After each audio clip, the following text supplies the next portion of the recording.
Gabby J! Yay! Fight!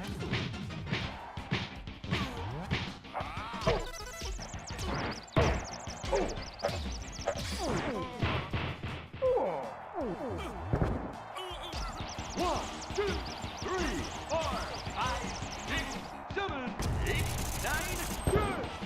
Knockout!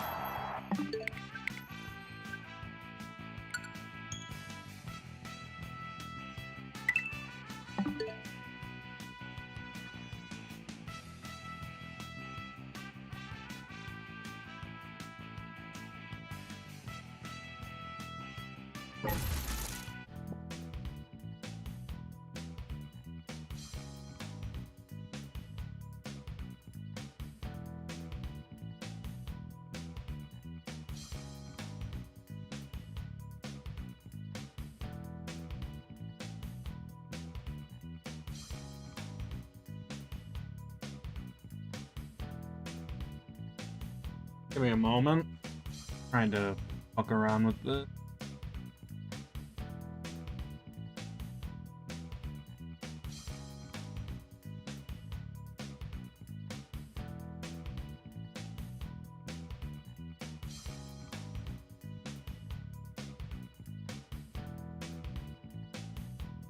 So yeah, if you couldn't tell, by the way, I have the FPS showing because I have to have that there. The only way I can really get it to, not overload is to fucking do this. Unfortunately, that doesn't work very well. I can't just crop. It's a little bit of ugliness there.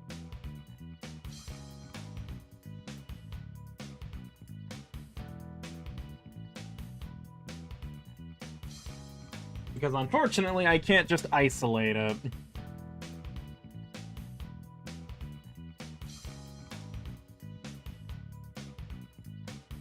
Did the other run from the other night get accepted? I haven't submitted it yet.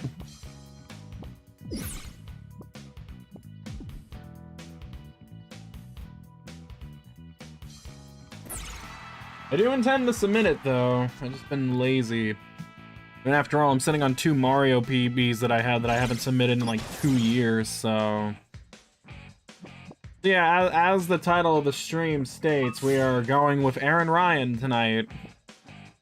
The goal to either try and tie the record or just, you know, hopefully get it down pat. This is the one that I have been practicing a metric shit ton. And how close did I get? Well, you'll see if I can complete a full run. So you're basically gonna be watching the next 4 hours or so, me just resetting and fucking making a lot of mistakes. I hope everyone's ready for that.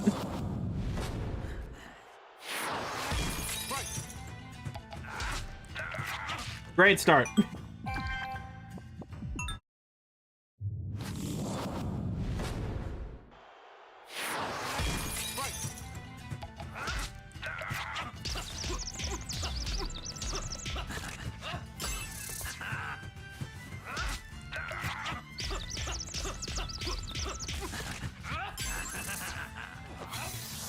No.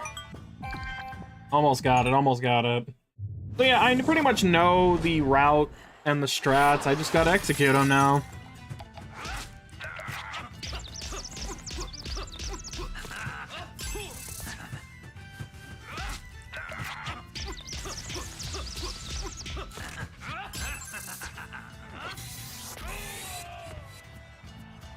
Here's one of my favorites, Mac.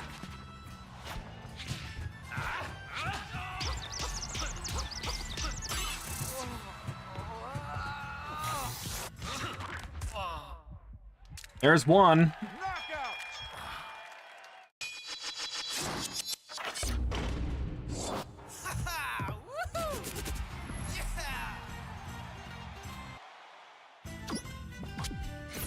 Unstoppable, kid. Unstoppable. You fight like a lion. A lion. You see that 4209, by the way? 4209, 42.09 is my best. The world record is 42.03. I was a single frame off of the world record. And yes, that is the best time you can get, so... Basically, I have to be frame perfect with every dodge and reaction. I have not been able to replicate it for a while. Oh, shit. But thanks to the help of people like Uni, and just practicing this off screen...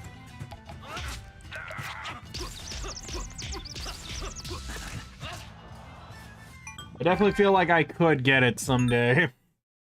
It's probably the one I have the best chance of getting right now, out of all the ones that I can theoretically do.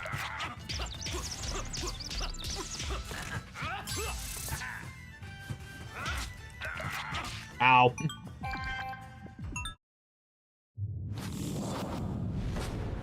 So don't expect a lot of interesting conversation tonight, because this is basically one of those, I'm locking the fuck in the best I can.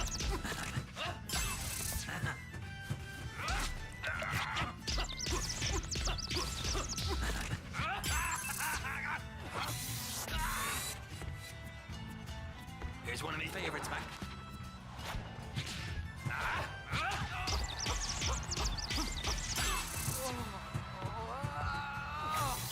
Oh god, okay, I still got it, okay. I thought I fucked up, Rock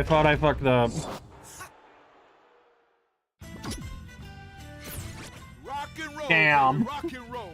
That sucker didn't even stand a chance. You ready for the next challenge now? Doc? Shut up, Doc. I am not. I am busy. Ow.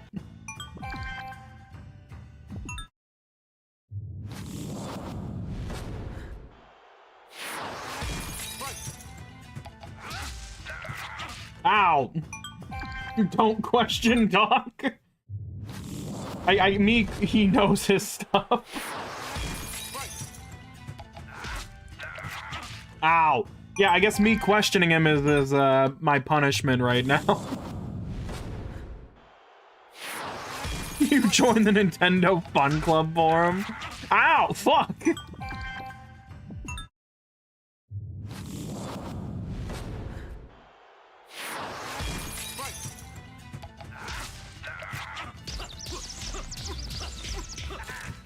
Ow. Yeah, every dodge basically has to be frame perfect. Every counter has to be frame perfect. And if you don't, then you never get it. Oh, hey, what's up, Scarlet? It's been a while. You're on your way to work? Sweet. We're beating up Europeans.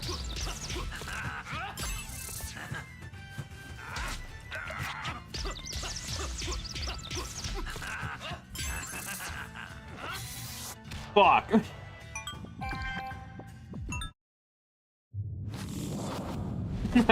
I watch stream all night.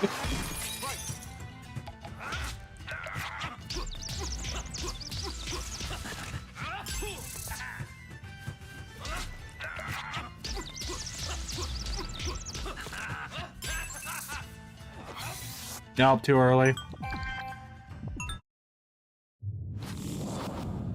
May I ask any of you for contingency on the Scarlet and Violet codes? Well, me and my brother are planning to go out tomorrow to get some, so if we have any spares, I can get you one, yeah? Fuck!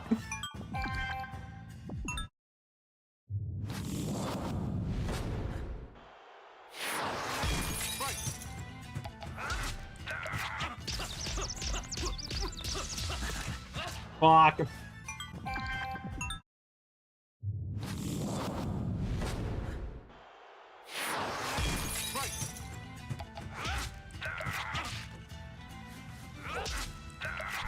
Okay, you can't counter that one. I don't even know why it has a red frame.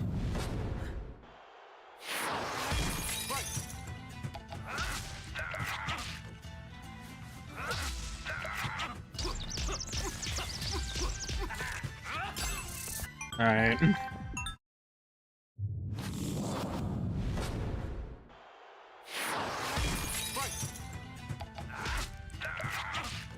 You know, I didn't know when I was ever going to use this secondary overlay, but I'm glad I have it now.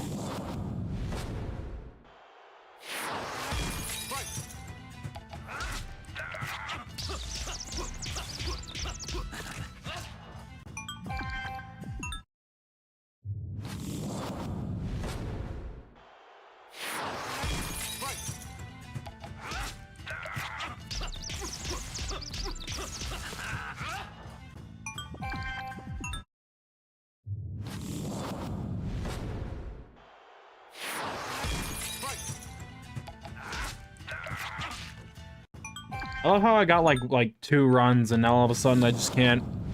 I'm just trying to get these dodges.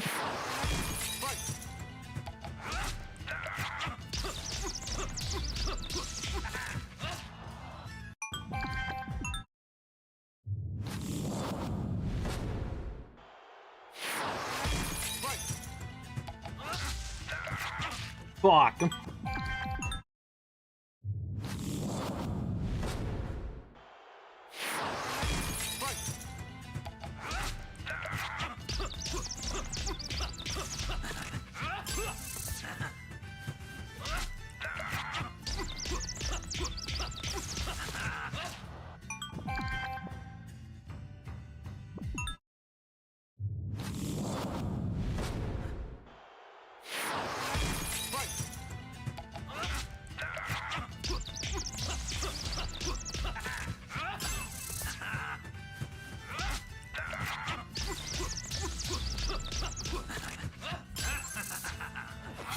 Nope, too early.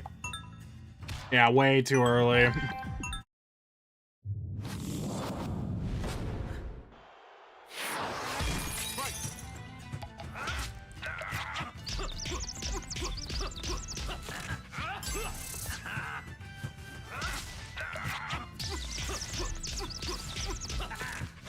Oh, come on, really?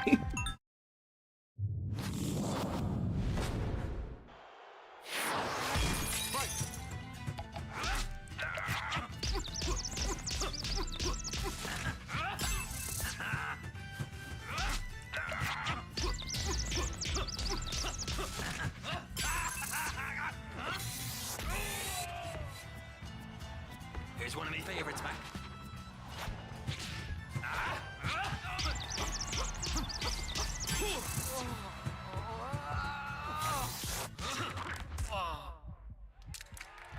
Knockout!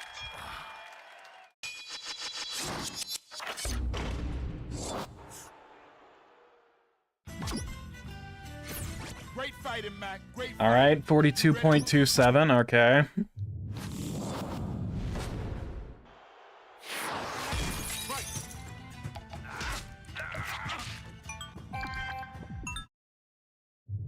Well, that's good. Hopefully you can be more active again sometime soon, man. After all, we need someone who spams Killer Smile all the time. Hope to see you again, Scarlet. Take care, man. Ow!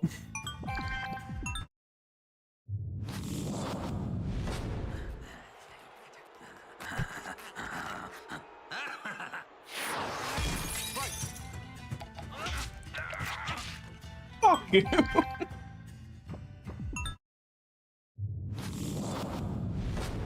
Honestly, doing this now, I'm still baffled I somehow came within, like, a frame of this. It was so bizarre. But at least that gives me hope that, yeah, no, this is definitely doable.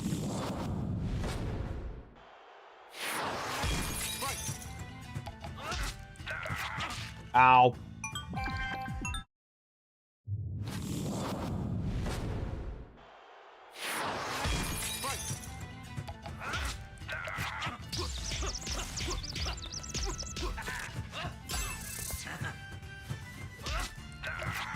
Yeah.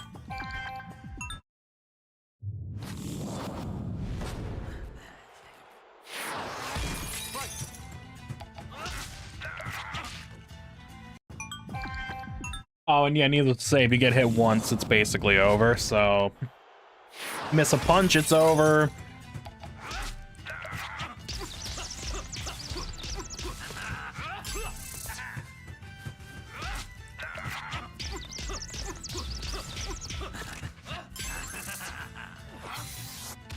Oh.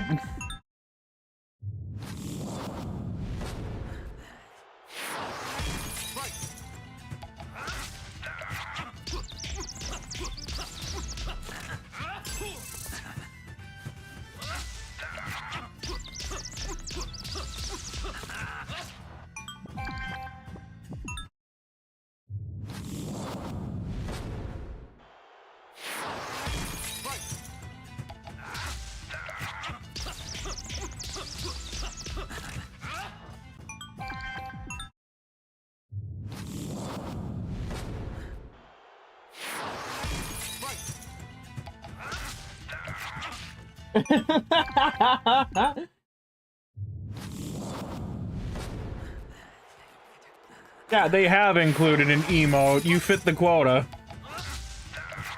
Ow!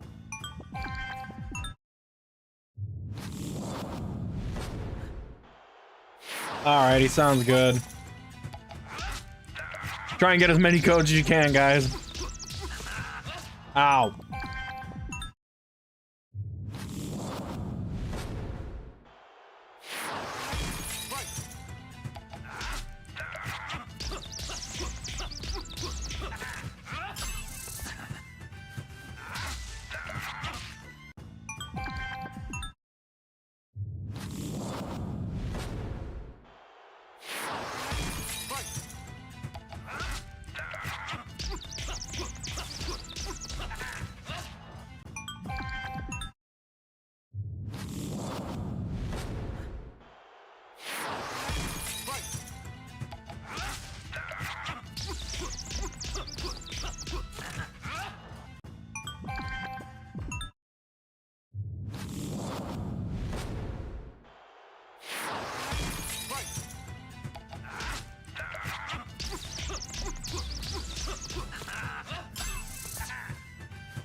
Here's one of my favorites, Mac.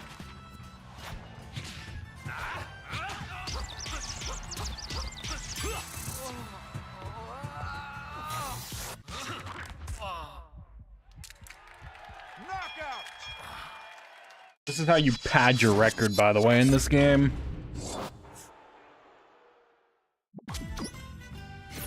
Rocket!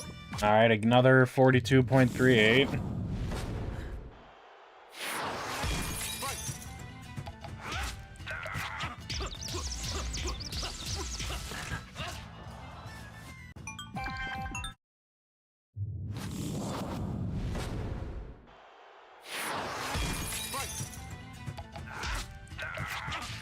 I really wish I did record the 42.09 run that I had.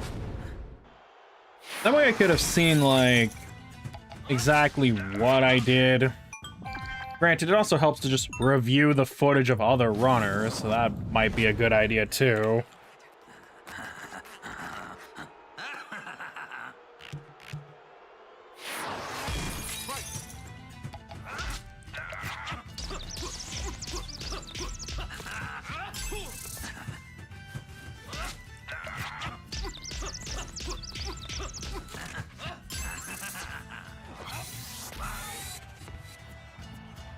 Here's one of my favorites, Mac.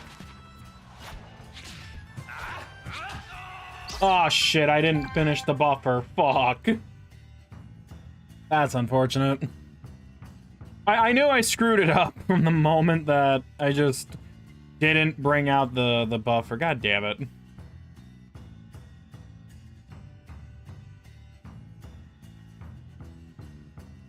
I know this guy did it. Let me see what he does. Alright, hold on. 3, 4. Okay, so it does the gut, yep.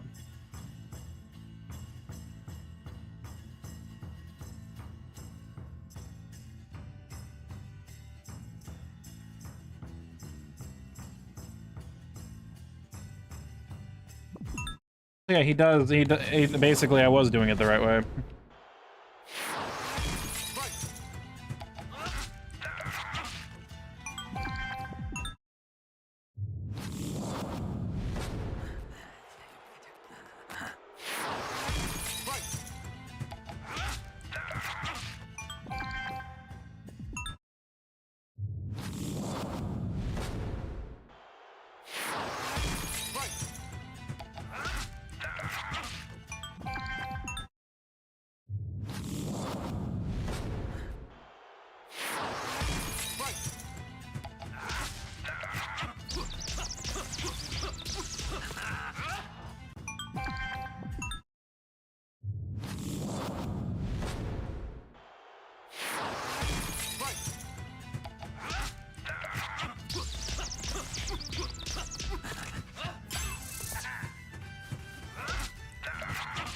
Oh, come on, you fucking prick.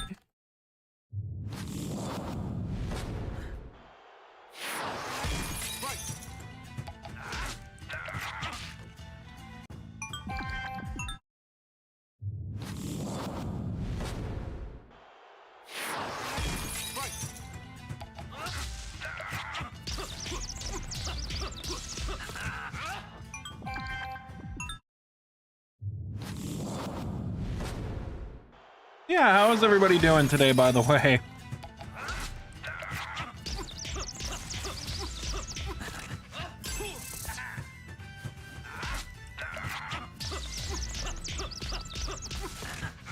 Oh, fuck, I did the wrong punch.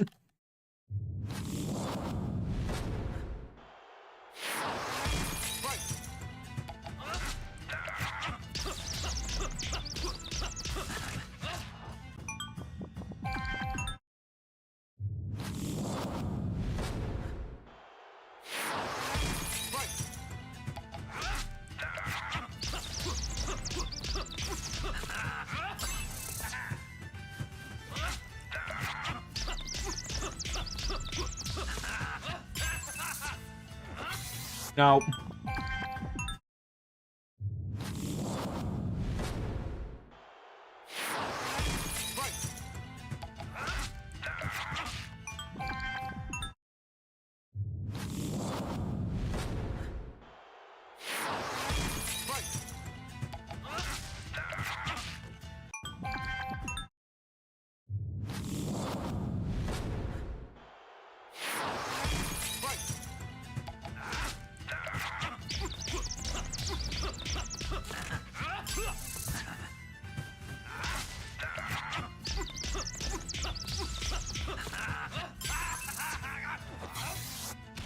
I had to actually time that because I screwed up.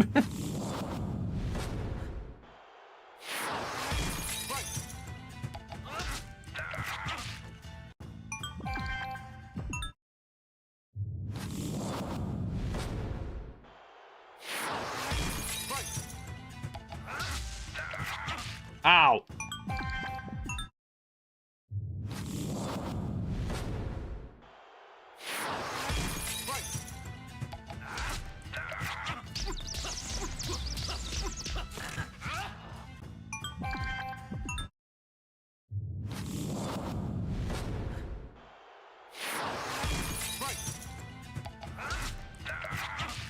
Come the fuck on, man.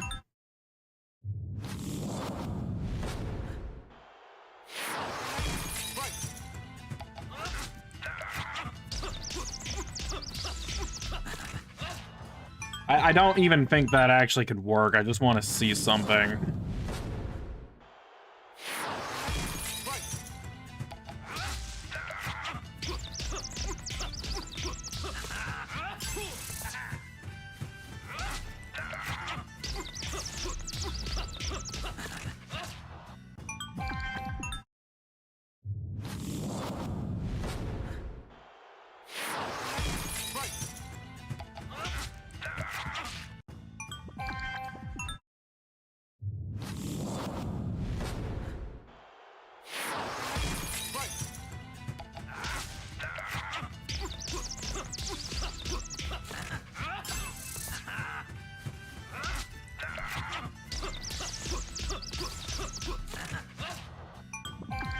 I do not think that what I'm doing is actually making this faster.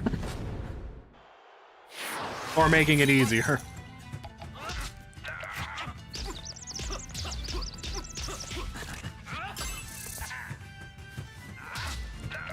What am I even doing anymore? What the fuck is that? I literally don't even know what that was.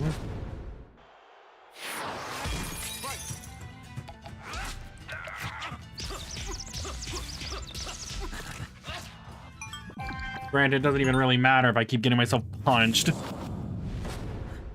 want to see if this does anything.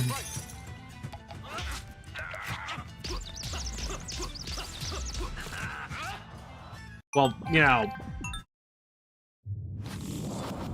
If I could stop getting punched.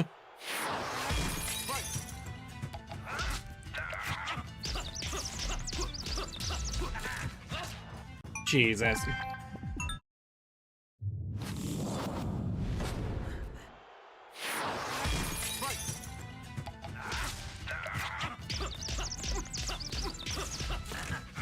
Sometimes the first barrages, you sometimes make a pause. Why? Honestly, it's just because either my hand just completely slips off or I hit the wrong button. Sometimes I'm just going way too fast for the game to register what I'm doing, so it's like...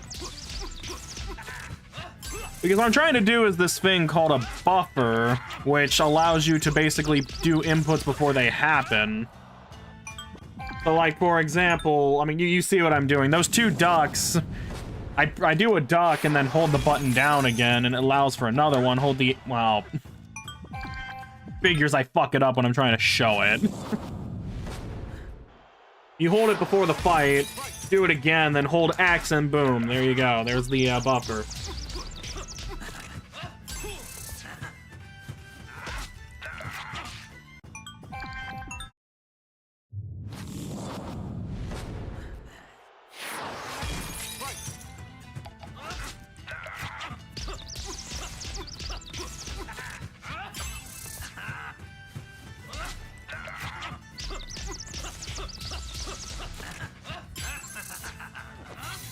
Okay, no, that definitely does not save any time at all to do it that way. Actually, you know, the thing is you aren't technically far off. Like, doing that, what I just did there, dropping the combo, that is actually used in the in some of the speed runs, actually. This is not one of those fights, but, you know.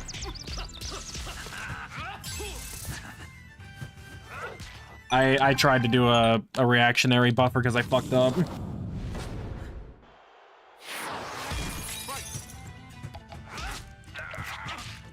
Like, here, you know what, since I'm already here, I'll give you a quick example real fast.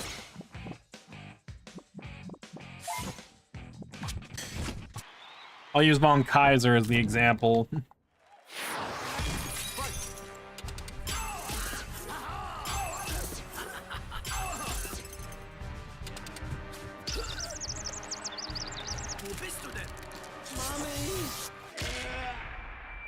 Of course, I didn't actually come anywhere close to the record, but yeah, you're supposed to drop the combo there to get that. Yeah, exactly, because if I continue the combo, then... Well, I guess I'll show the same thing what happens if I do it that way.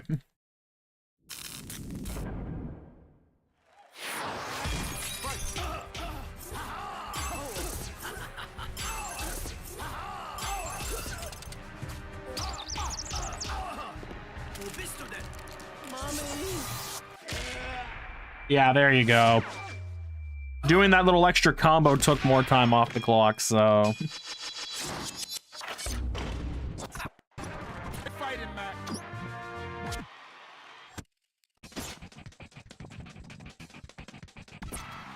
Did we just speak German? No, that's the in-game boxer speaking German. We have a German in this game.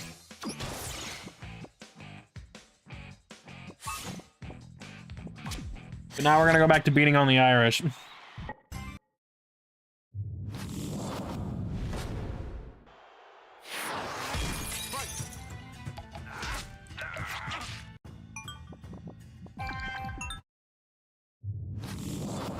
Well, trying to.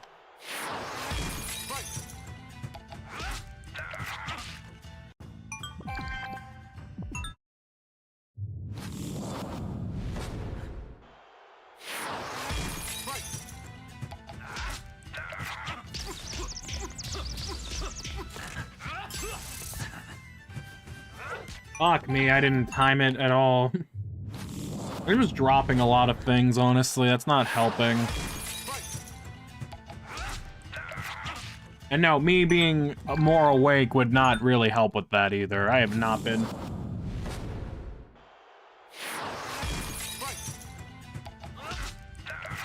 Irish didn't do anything to him, but they're doing shit to me right now by not cooperating.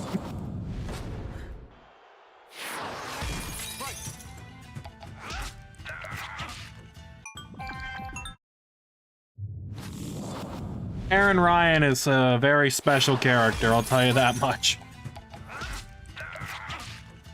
Here, you want to get an idea of how much even the game hates this guy? Here, I'll do this for you. Let me stop. Oh, fuck. Here.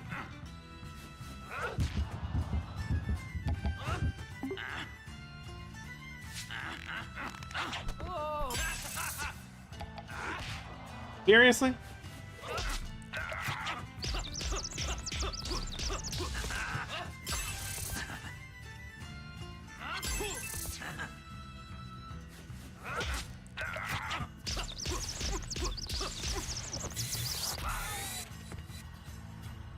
Here's one of my favorites, Mac.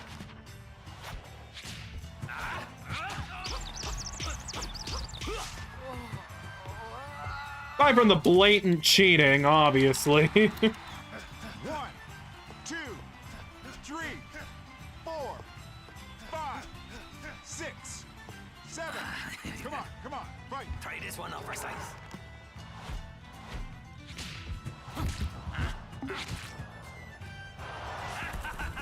One, You probably got cheeseburgers in those gloves, haven't you? 4, You're 5, pretty like my sister. 6. You probably got cheese. Fight. Yeah, the infectious personality, if you couldn't tell.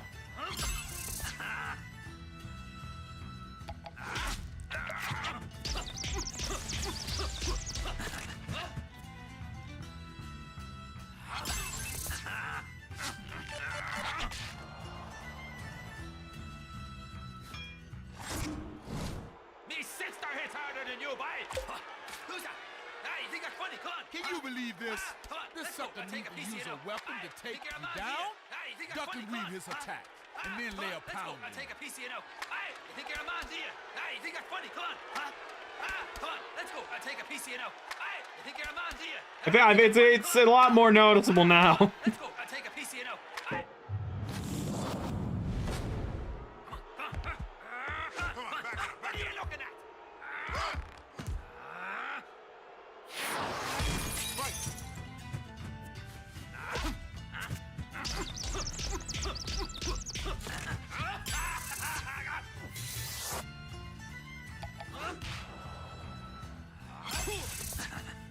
Try this one out for size. Oh, fuck. 1, 2, If you load up with dogs, you rise up with fleas. 5, You 6. probably got cheeseburgers in those gloves, have you? Fight.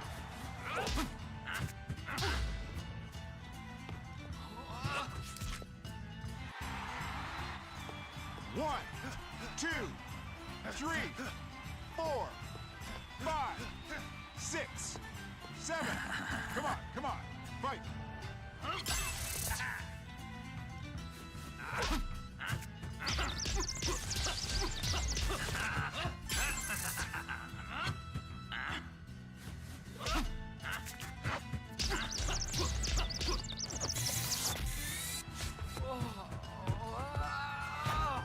That is the best line. 1, 2, You know, it's funny looking at the voice acting cast for this game, by the way. 6. There's some unique casting credits in here, the people responsible, by the way.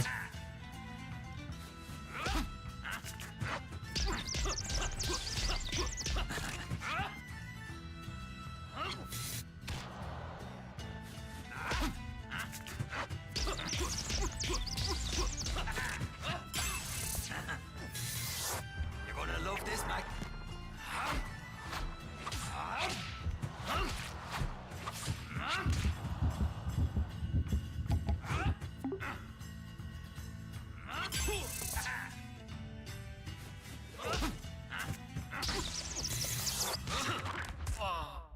Yeah. You know what? You know what was funny, by the way, about this game, as I was doing the, as I was bored looking at voice acting for this game? Something that stood out to me that was really funny was the fact that, I don't know how many people are gonna know who this person is, but the voice of Bear Hugger in this game was actually pretty funny, because he's voiced by Richard Newman, and for anyone who doesn't know who that is, they have a lot of credits, apparently. One of them, and I couldn't believe this until I looked on their IMDb page, they were the voice of M. Bison in the Street Fighter cartoon back in the 90s. And like 100 other things, but that was the one that stood out to me the most.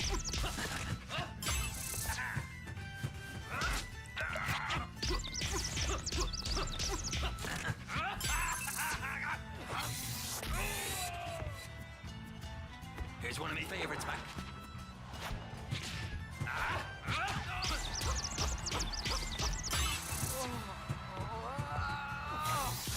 No, wait, no, I'm being serious. That's real. By the way, I had to completely improvise there because I dropped the buffer. I dropped a punch, so I just removed one. They say boxing is fight. Here. Backed by Let me show it real quick for anyone. Great fight, great fight.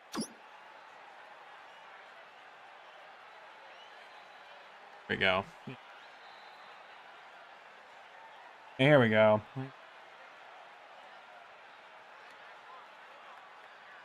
So funny, because some of these people, like the Glass Joe voice actor, only have one credit, which is this game.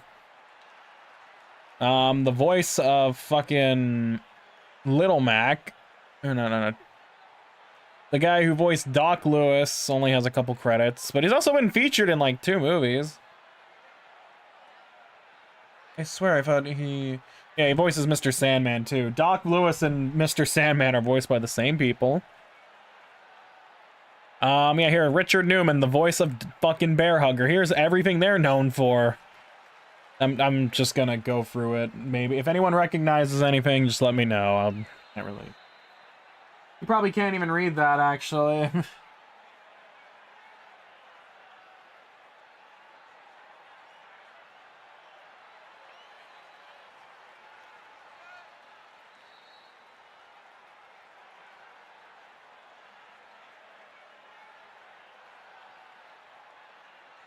What?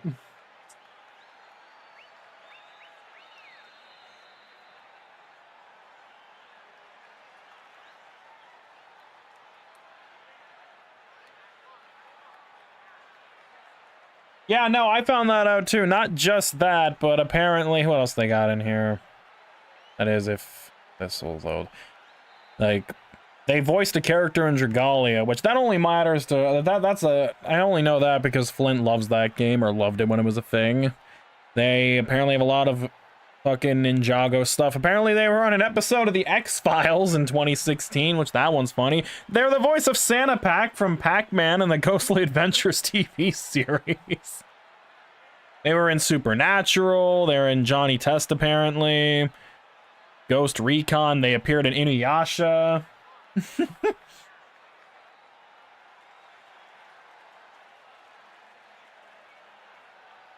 Was he? I didn't see that part. Did you see G.I. Joe? Was that up here? Oh yeah, it's probably further down.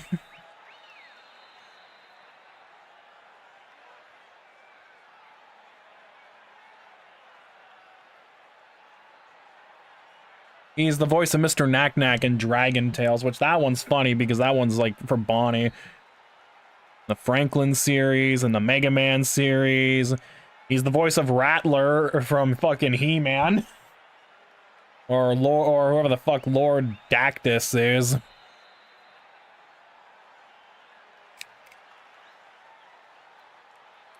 What else do we have here? Is there anything else I'd notice? I don't think I recognize any of these other things, really. NASCAR, fuck out of here.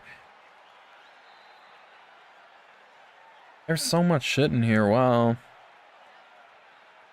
He's the voice of Laura's grandfather in Hamtaro. I only know this because of Twitter, because this is a popular thing. It's probably bad.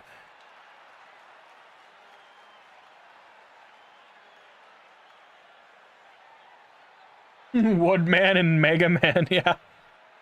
The Canadians narrator, what the fuck? What else do we have here? We got... Apparently he voiced a bunch of Bible stuff. That's great. Not really. Billy the Cat, Boys Over Flowers. He was in the Hunchback of Notre Dame, apparently. Yeah, there's G.I. Joe, Count Von Ranny, and Iron Claw. There's what you were talking about. The New Adventures of Madeline, whatever that is. Mobile Suit Gundam Wing. Don't know what that is. Spark Mandrill and Woodman, yes. Little Orphan Annie's A Very Animated Christmas. Jesus fucking Christ, okay. The narrator in Little Red Riding Hood. A voice in Snow White. He was the voice of Zeus, Atlas, and Hades, and Hercules. Yes, this is Bear Hugger's voice actor, Matt. Like, they have a lot of shit in here, apparently. I didn't even fucking know. Video Girl AI, what the fuck? 20,000 Leagues Under the Sea, Bucky O'Hare, Max Glick, The Girl from Mars, Run, Video Power. 21 Jump Street, that's cool. Camp Candy, Project Aiko, whatever. Voice of Yannick in Dragon Warrior. New Adventures of Kimba the White Lion, Border Town. Ronin Warriors as Kale, Sarenbo, and Dr. Koji. Really? You did? That's funny. Mitaka's uncle and whatever. I'm not going to try and read that. I'm going to butcher it. Yeah, that is everything that this guy voiced. And this is Bear Hugger's voice actor. So why don't I just fight him real quick, since everybody knows Bear Hugger and his infectious personality. Let me just load him up real quick.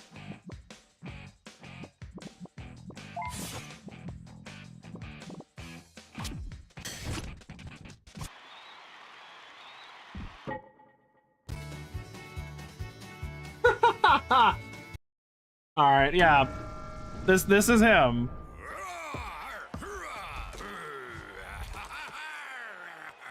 Same guy as all those others that you love.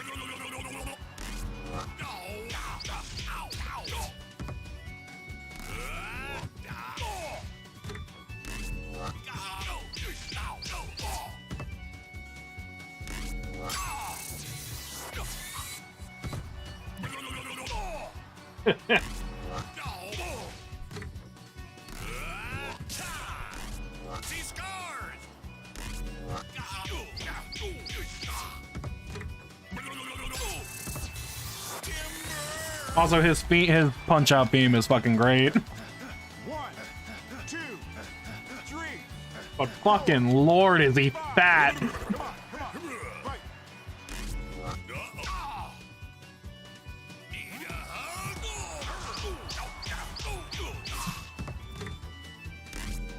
Really? Fuck off.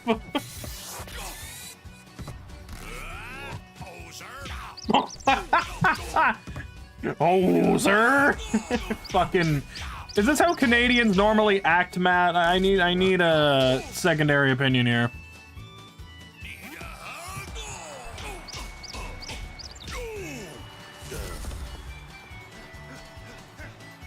One, 2, 3, 4. Come on, fight.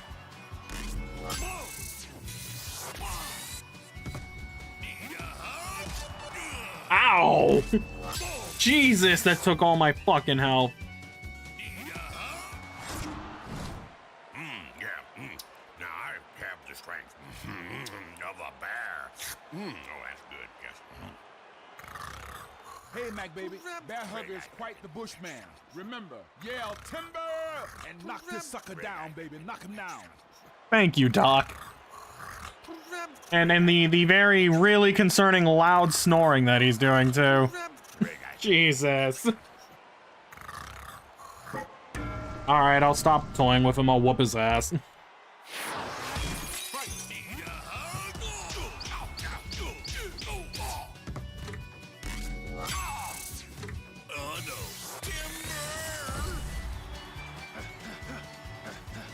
One, 2, 3, 4, 5, 6, 7, 8.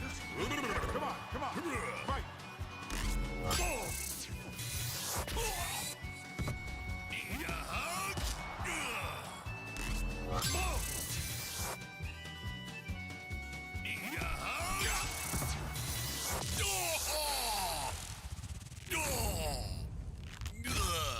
Knockout. There we go. Yep, same guy who's responsible for the legendary M. Bison quote, by the way. Same guy. Rock and roll, baby, rock and roll. That sucker didn't even stand a chance. I wonder if I ever have that on For the next soundboard. challenge now.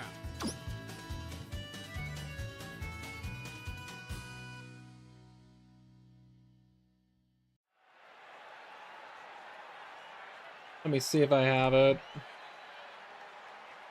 No, it doesn't exist. Damn, that sucks. Oh, we had it in here. Let me see what else, because there's other notable voice actors in here. The other one that was notable was Mr. Donnie Lucas here, the voice of Disco Kid, and here's some of the shit they've done. So they are known for 107 things, like The Irrational, and okay, none of these stuffs I'm not gonna fucking... They're known for a lot of actual, like, different live-action movies and films and stuff.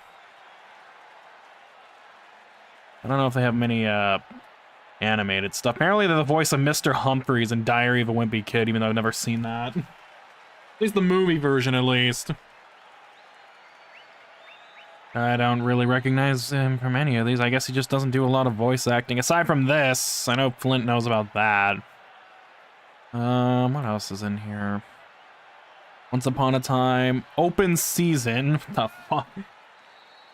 I don't know if anybody recognizes, like, any of the shit that's on here. Oh. Yeah. He voiced League of Legends stuff? Oh, God. And yeah, there he is, voice of Disco Kid. Because, you know, that's probably...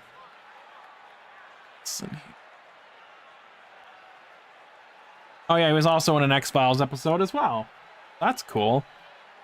I love the X-Files. That's all their discography. Definitely some notable people in here, that's for sure. I don't know how the others, though. Like I already, because Matt Hardy only has, well, he was involved in the sound department of Spider-Man Friend or Foe. I don't know if anyone's ever played that. Maybe. Like I said, Christian Bernard only has the one role for Glass Joe. Matt Hardy is involved in the sound design or sound department for Spider-Man Friend or Foe.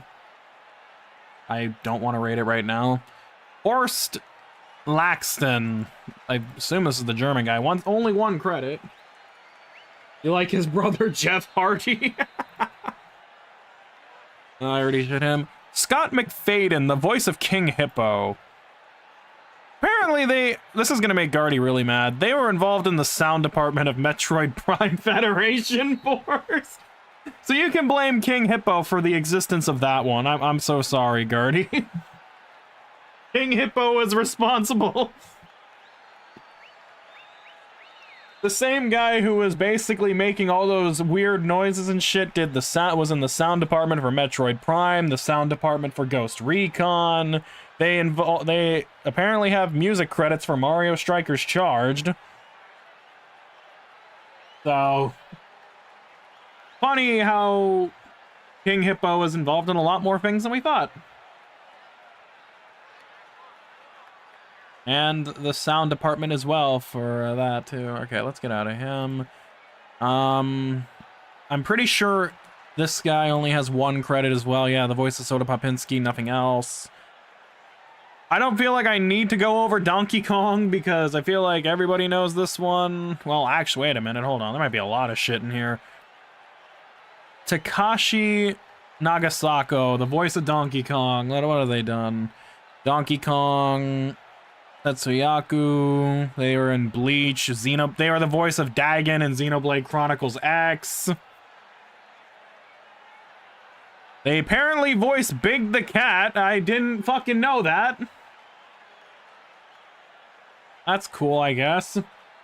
They're the voice of Dodoria and Sparking Zero. Wow. Alderp from Konosuba. Donkey Kong, Hachigen. They voiced somebody in Fire Emblem Engage. I can't read that name. Maybe somebody knows it.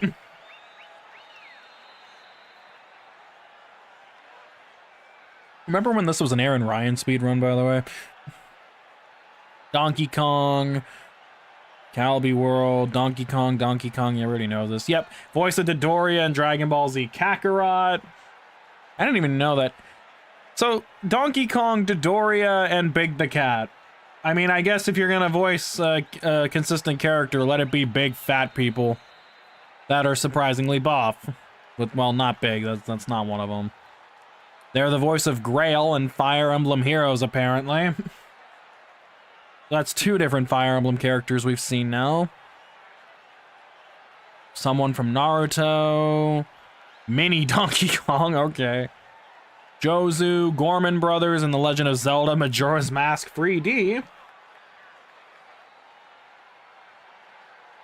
Alright, you can read it? Cool. They also... What else are they in here for? Oh, they voiced Jozu in the One Piece. They're the voice of the Inspector from JoJo's Bizarre Adventure. I don't know what that is. 1 episode. What is this? I don't know. I don't know who that is. Tio, do you have any idea who that is or what that was?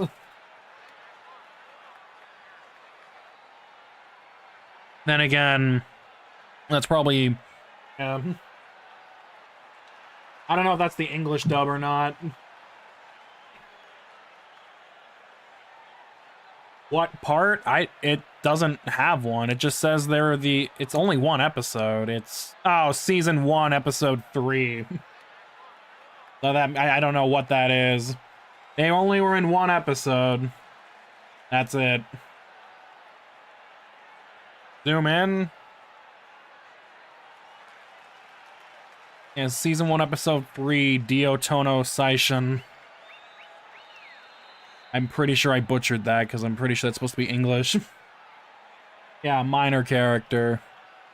Detective Harai and Sengoku. Whatever the hell Shoveloid is. The principal in Black Rock Shooter. That doesn't sound great. They voiced Demise, though it's uncredited for some reason, in Skyward Sword. Alright. Does that say Shieldon or Sheldon? Sheldon? I thought it said Shieldon. I'm fucking dumb. Yeah, they are the voice of Jozu in One Piece from 2000. That's cool. Or Macro. They apparently had a voice acting in Assassin's Creed Brotherhood. Anyone recognize any of this stuff?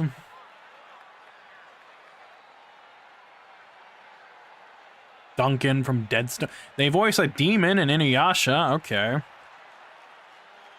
Nanba from Gintama. What is this? There's the Donkey Kong voice for Punch-Out. Inazuma. The Slayers. Let's see. Anything else in here that stands out? Donkey Kong, Donkey Kong. How the hell do you say that?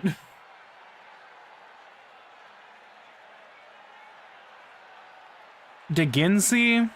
The narrator and Deginsey and narrator from Fire Emblem Radiant Dawn. I don't think that's how you say it. Now we need the IMDb for fucking Pokemon cries. Oh, fucking hell. That'll be another day. That said the voice of Maga, and I almost had like a fucking like freak out. Oh my god. Baby Donkey Kong and Yoshi's Island.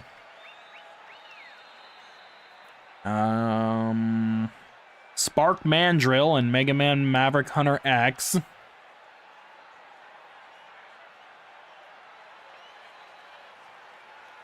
That's 2 people in this series of Punch-Out that have voiced Spark Mandrill now. They are the voice of Cervantes de Leon in Soul Calibur 3.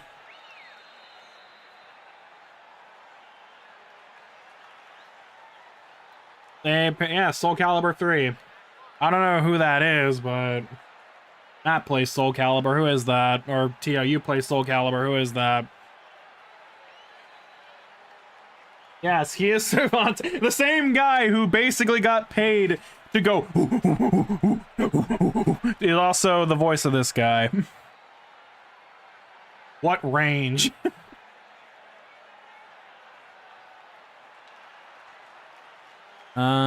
What else do we got here? We have Donkey Kong, Otako from Gun X Sword, Yuzo Tachikawa from Comic Party, whatever the fuck that is.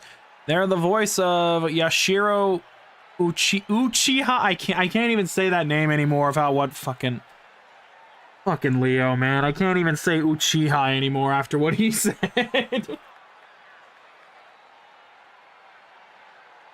In Naruto for one episode. Dryzen. Parsec, what the fuck?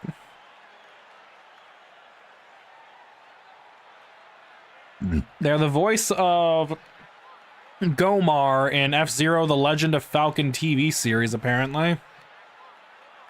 I didn't even know F-Zero had that, but okay. Yep. Big the Cat, of course. Who the hell? Wait, Mura? That's a season 5, so what is that? Gen 3, I believe? I'm pretty sure. Oh, no, that's... Wait, really? Say, I can't... Season 5, that was still... That's still Gen 2 era, I think. Yes, Uchi. Oh, fuck. Do I gotta go all the way back down again? Shit. Okay, so they were in Pokemon. I just don't know which episodes those were because I don't remember Season 5. That had to have been fucking Johto. At least that's what I'm gonna take a guess. Mega Man X4 Slash Beast. Accidentally go past something. I might have actually went past it. My bad. Hold on. Okay, here we go. Mira and Tommaso. They're the voice. Yep, there's Leon again in Soul Calibur 2. They're the voice of Pamu Mayorland, Mr. Curio in Kirby Right Back at Ya. That's cool. Oh yeah, Ganondorf. They're the voice of Ganondorf for Wind Waker. Ganondorf and oh, come on! You telling me that he... No wonder it sounded so different in Brawl, because he was the voice in Melee!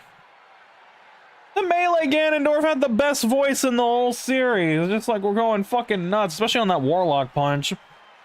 Sounded like he was gonna have a fucking hernia. Apparently they're in Cowboy Bebop. That's funny.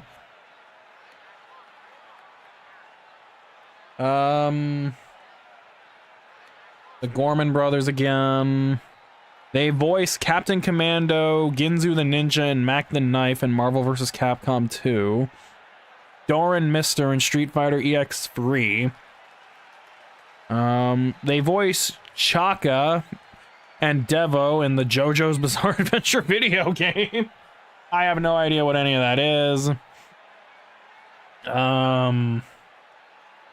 They're the voice of Principal Hanya in Persona 2 Innocent Sin. What the fuck is that? Is that a... Is this the same Persona 2 that I'm thinking of?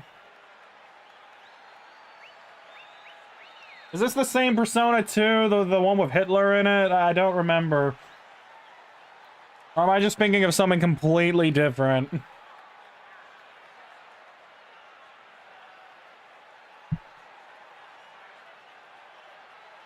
There's 2 of them. Good to know. They're the voice of George in the Cowboy Bebop TV series, of course. Why the fuck not? They're the group leader in an episode of Yu-Gi-Oh! In 1998. Captain Commando, yeah, same things in Marvel vs. Capcom. They're the voice of Ganryu in Tekken the Motion Picture. I don't know about that one. Slash Beast and Magma Dragon and Mega Man X4. They apparently have a voice in Neon Genesis Evangelion, but it doesn't really say what the voice is. Also, I'm pretty sure all of them die in that. The best Persona? Antlion and Denji Sentai. Isn't it like Super Sentai, apparently? Searchman, Tengu Man, and Woodman in Mega Man 8. Darren Mister and Street Fighter EX. Duo, Stone Man, and Pharaoh Man in Mega Man 2, The Power Fighters. Nathaniel Rock Adams, Cervantes de Leon, and Sawang Han Myong in Soul Blade. I'm pretty sure that was just completely racially motivated. Oh, and Virtue.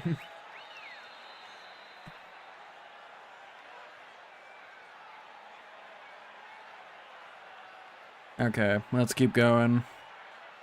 Ganryu and Tekken 2, okay.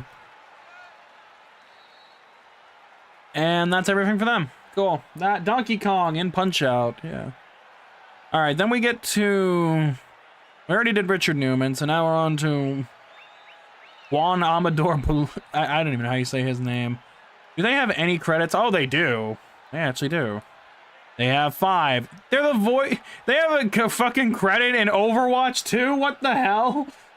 Who do they voice? I don't know who they voice. It doesn't have a credit, but apparently they have a voice in Overwatch 2. I have no idea what it is. The Lunas and the Great Fairy Tales Adventures, Tree Futom, and Runaway the Dream of the Turtle. I don't really know if any of these are like anyone could recognize outside of Overwatch 2. Sumit Saru, the voice of Great Tiger. So they're in... What the fuck? They did the motion graphics for Continuum, and they were extra crew in Life According to... Oh my god, what the fuck? Kenji Takahashi. This person's definitely gonna have a lot of fucking voice acting credits, I can tell you that. They're the voice of Piston Hondo. Yep, 103. So they have a voice in Princess Peach Showtime, Final Fantasy VII Rebirth. Doesn't say what they are, but I guess. I don't know. Additional voice, and they have a voice credit in Grand Blue Fantasy. They have an additional voice in Crisis Core, Final Fantasy VII Reunion. I don't know what it is, though. They haven't really done it. They're the voices of Samuel, Kodomo, and PR on Attack on Titan.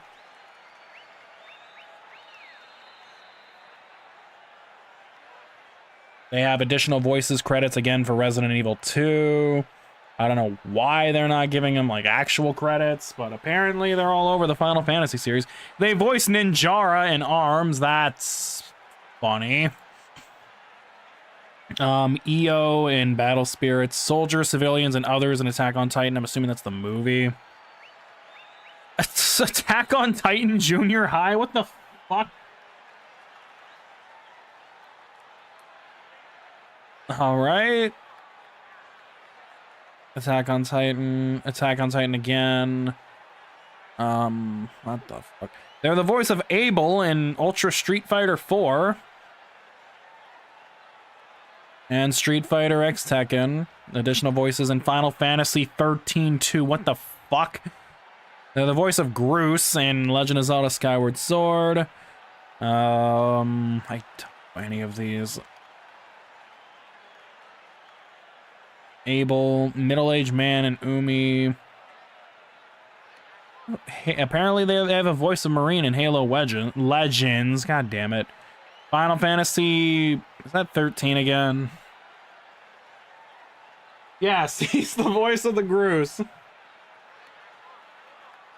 Halo 3, Gunnery Sergeant Edward Buck in the Japanese version, okay. Piston Hondo, we already know about that. Researcher B, Soldier A, and Mob in Street Fighter 4, The Ties That Bind. That rolls off the tongue very smoothly. Ministry of Defense Staff and Hellsing Ultimate. I'm not recognizing any of these things, honestly. They are the voice of Chiaki. What episode is this? This is 7 Stars Restaurant Tag Battle for a Full Course. This is the Diamond and Pearl episode, isn't it? I fucking knew it. I knew it was from Diamond and Pearl. Yeah. Cool. I'm glad I guessed that, because I recognize the title because I watched a lot of Diamond and Pearl's anime. And season 11 had to have been fucking Diamond and Pearl.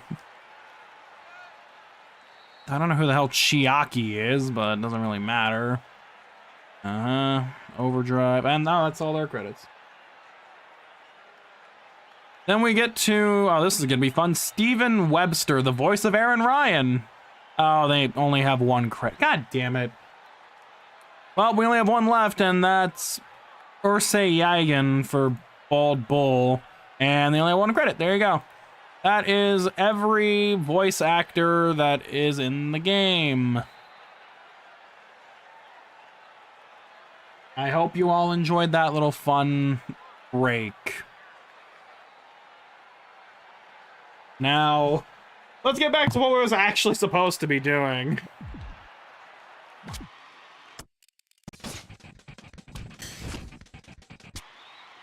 I needed a little break anyway, because I can only do that for so long.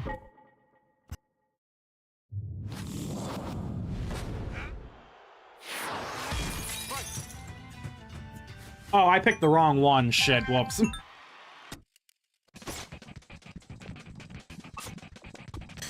I didn't even realize it.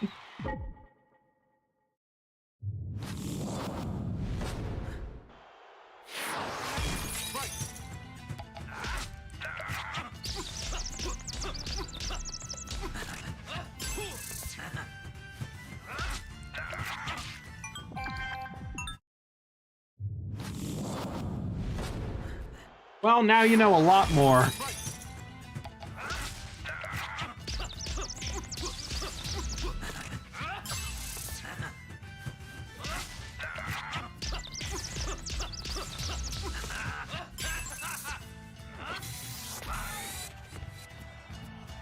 Here's one of my favorites, Mac. Oh no!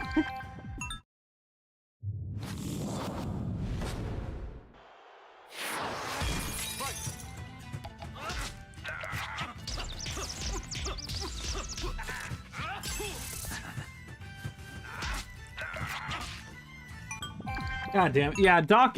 I find it funny that Sandman and Doc Lewis are voiced by the same person, because they nail both. They're such iconic, like, characters for sure. Especially Doc.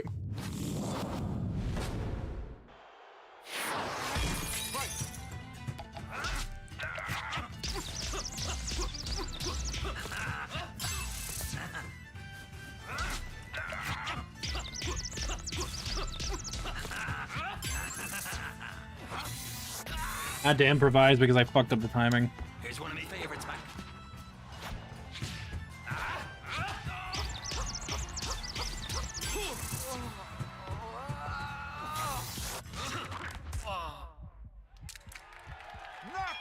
I just beg for any new Punch-Out in general. You guys know I never get excited for any game-related shit anymore, but I mean, if there was one title that maybe could stoke that again from me, it would probably be a new Punch-Out.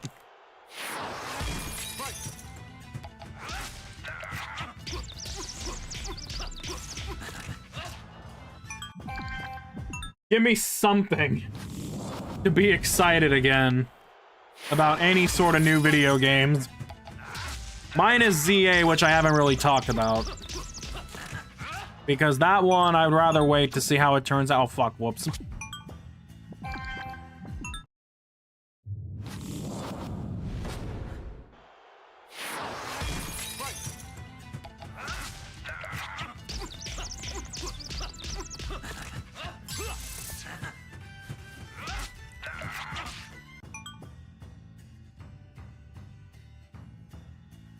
I will get it.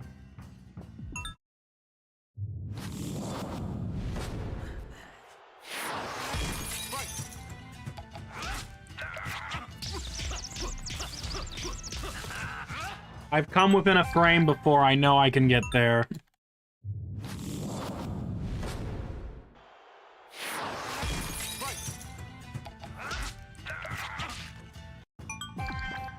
Not gonna get there having my skull bashed in by a head.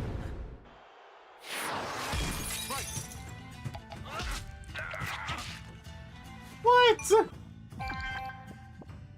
I don't even look like it made contact until I, like, leaned in. Fuck you.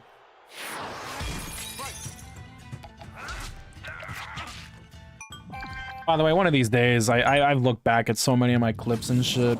I definitely want to figure out, like, I'm gonna remove the filters that I have on this mic, because, like, I don't like how compressed my voice sounds when I get loud or when I'm far away. Like, it just... I know it's meant to keep from, like, having sort of ear-grating noises and shit, but it just doesn't sound good to me. I don't like it.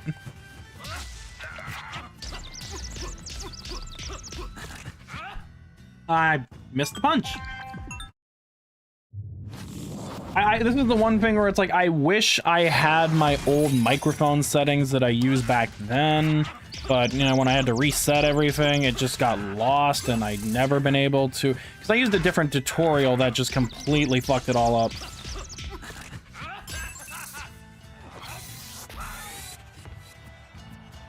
Here's one of my favorites, Mac.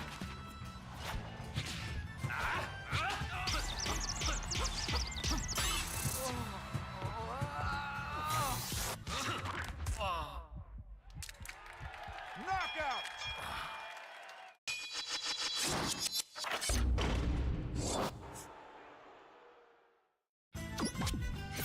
Woo-wee!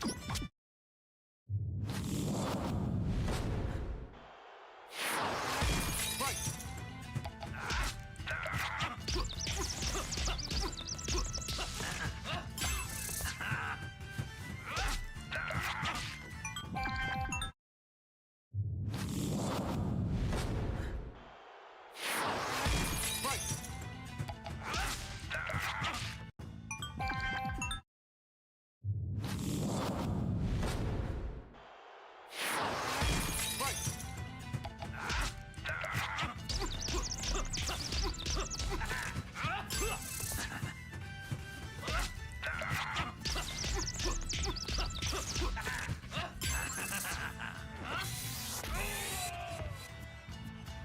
Here's one of my favorites, Mac.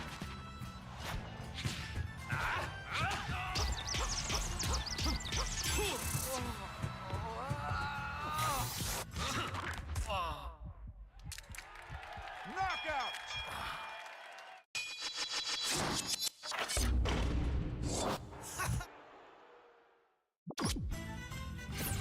They say box.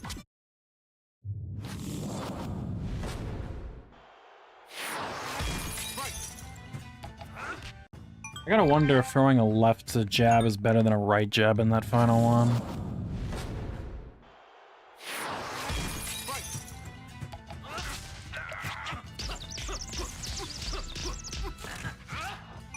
It might be because it's closer. I mean, I don't know if, like, it depends on where I throw it. I guess we can test.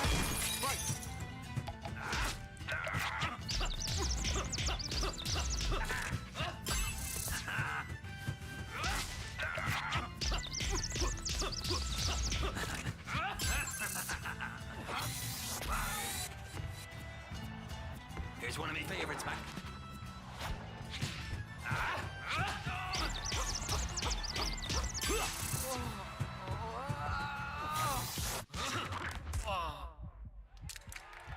Knockout!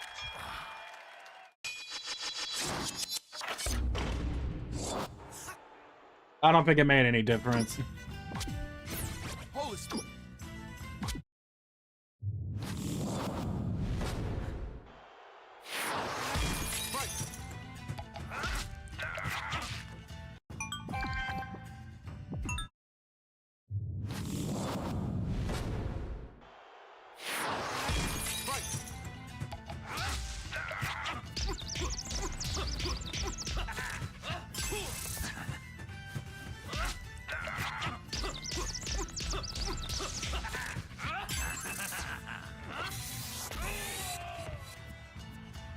Here's one of my favorites, Mac.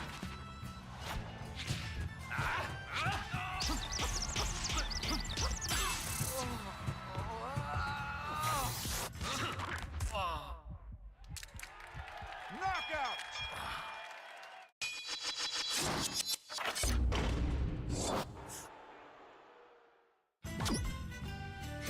Holy smoke!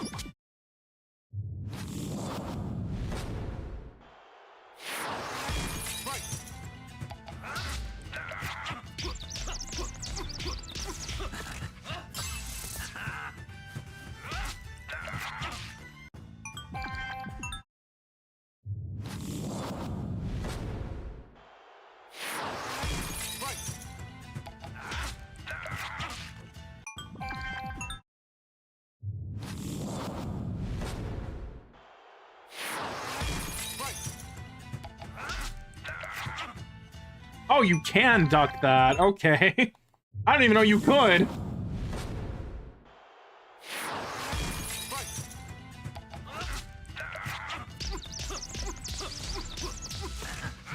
I don't know if it'll make much of a difference, but... I literally don't think it'll make any difference, but I just want to... I don't think it does.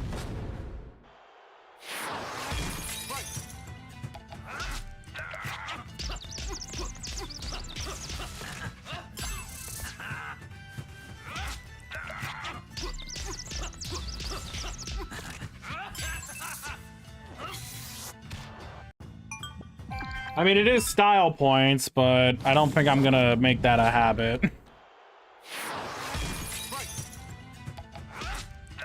I don't want to deviate from the strategy too much.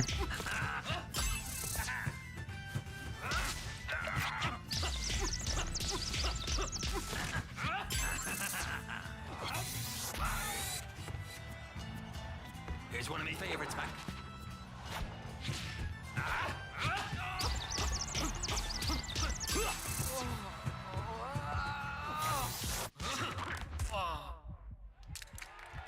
Knockout.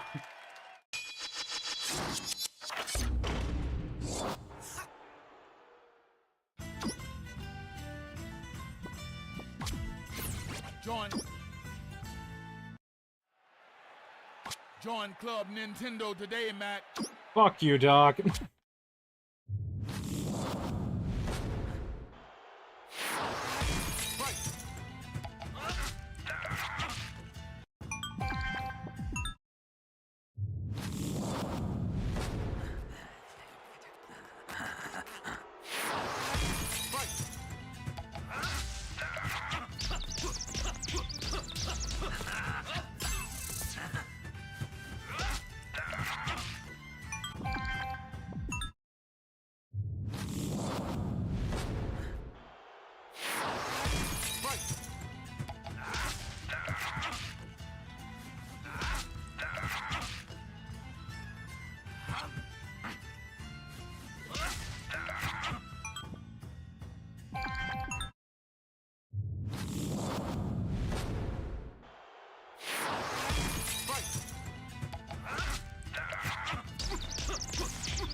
Okay, so I have a... There is a timing mechanism that does sort of work, but I don't think it saves enough time. It doesn't save any time.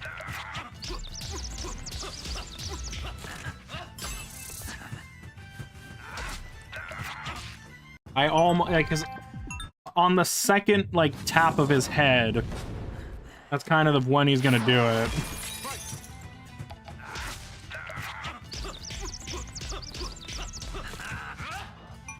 So I have an idea, at least on the headbutt.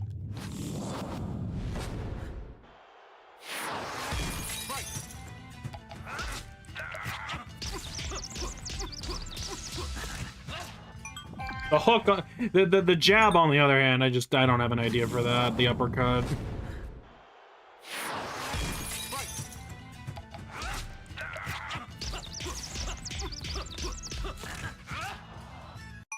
That I'm just not going to be able to time. Because it doesn't have a reliable sound cue.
I mean, that is definitely the charm.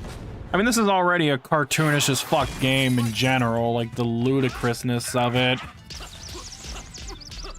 I mean, come on, you have magic teleporting men, fucking people that can punch buildings down with their fists. You have hippos fighting. I mean, there's so many rules that are broken in pretty much almost every fight. I mean, considering that there's boxing weight classes, like 99% of the fighters in this game would not be able to actually fight Little Mac in a sanctioned fight and under any circumstances.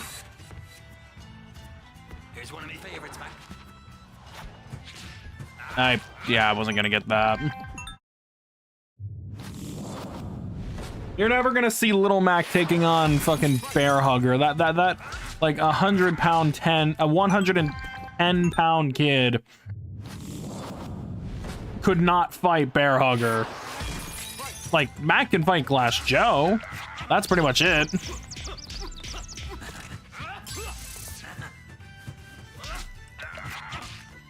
Because even like someone like Aran Ryan is like 4 or 5 weight classes above him.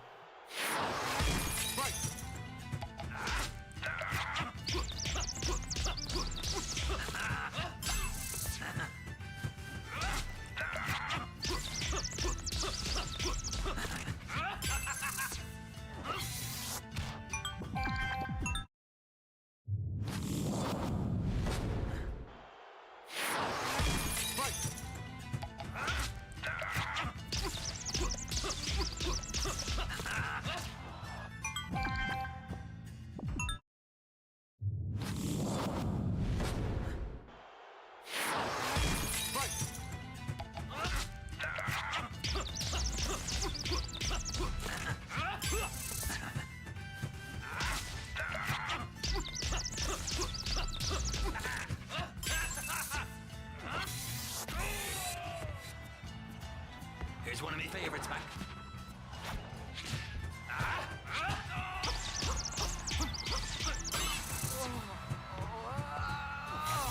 Okay, I can definitely tell the ducks took away a lot of time there. Don't do that.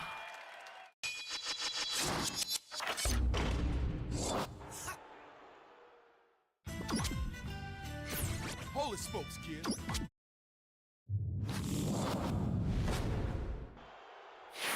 Well, yeah, that's the thing.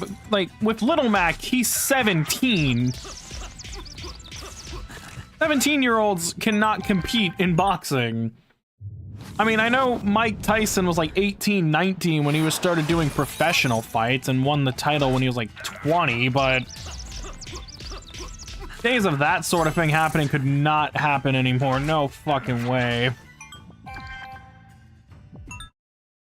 And yeah, you can't wear a shirt during a fight either.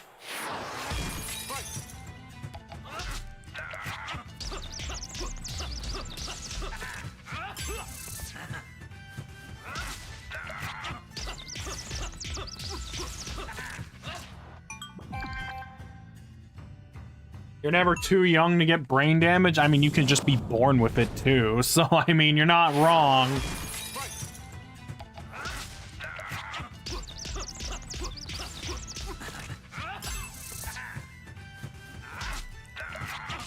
Oh, fuck you.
Ah, fucking hell.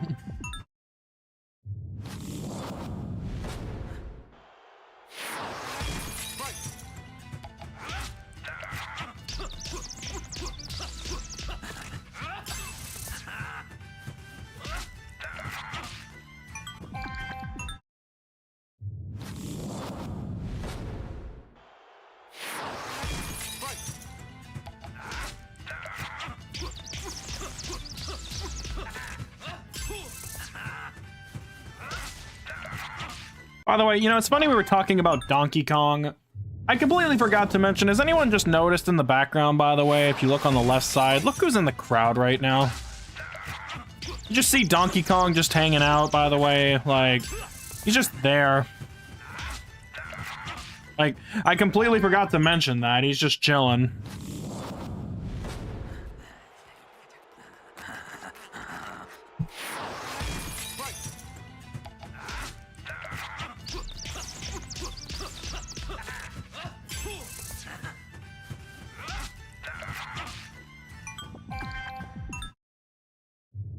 How did he pay for his ticket? You know his ass didn't pay, he just jumped in there.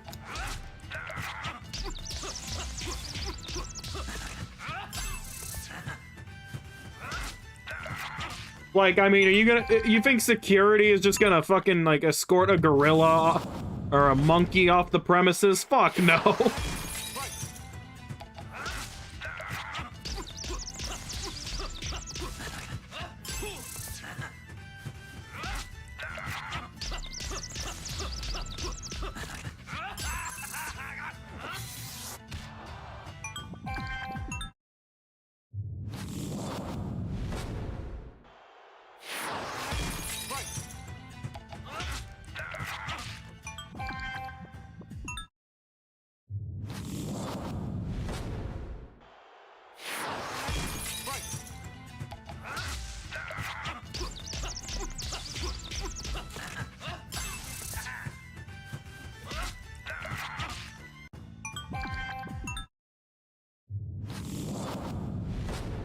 I mean, I'm glad that they're not even making it obvious.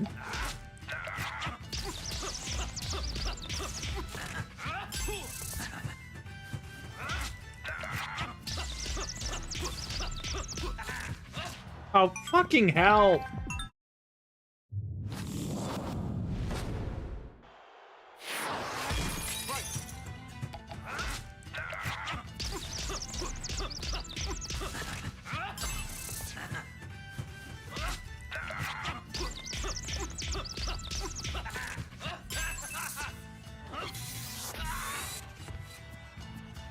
Here's one of my favorites, man.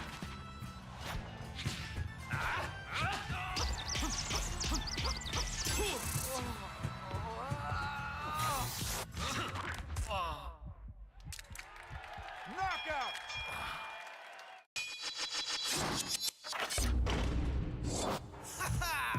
Woohoo!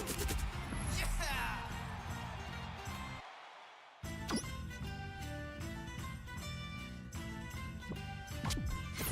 Great fighting. I really wish I could know where I was losing those frames, honestly. Like, I mean, there's no way to know where the frames are being lost, though I have a hunch where they could be.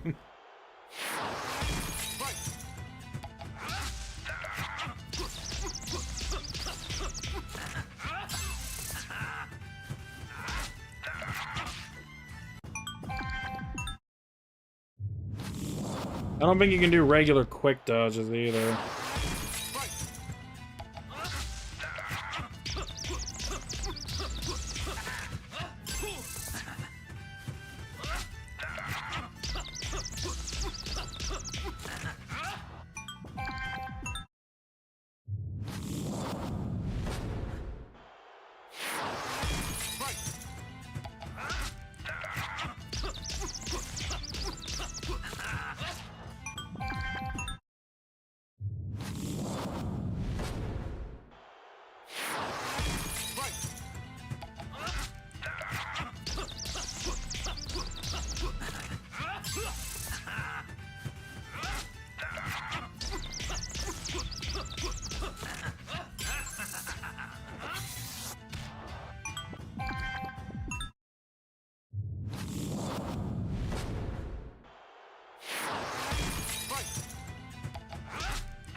I'm gonna try something dumb here. Hold Here's one of my on. favorites, Mac.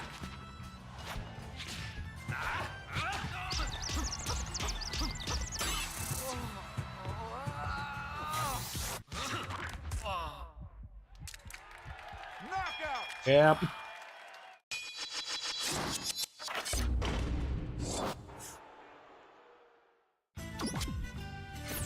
The more you win, the more chocolate Granny Lewis let me eat. What the fuck?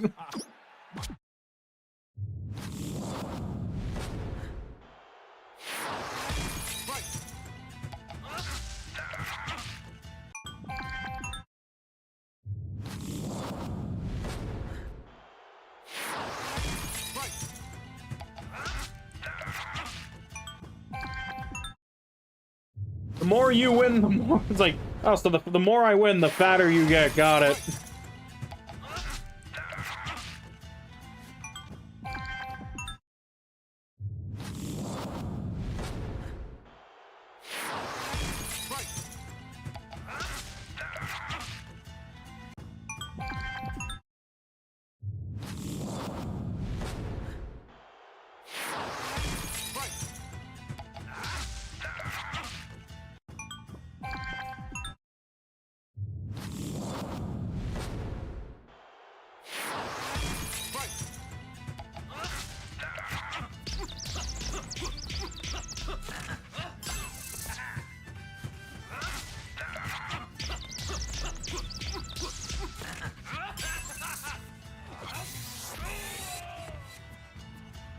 Here's one of my favorites, Mac.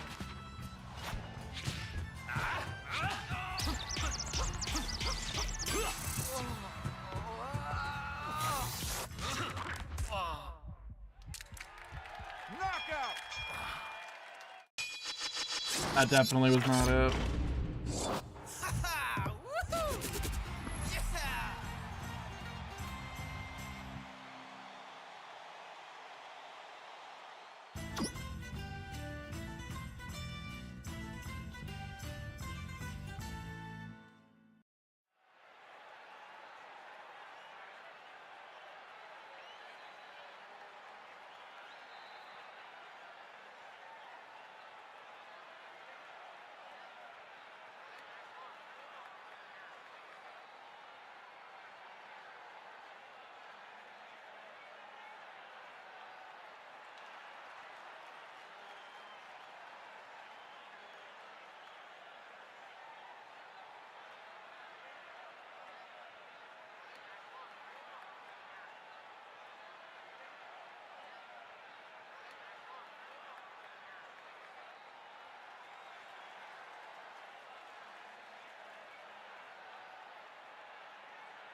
Ah, fucking hell.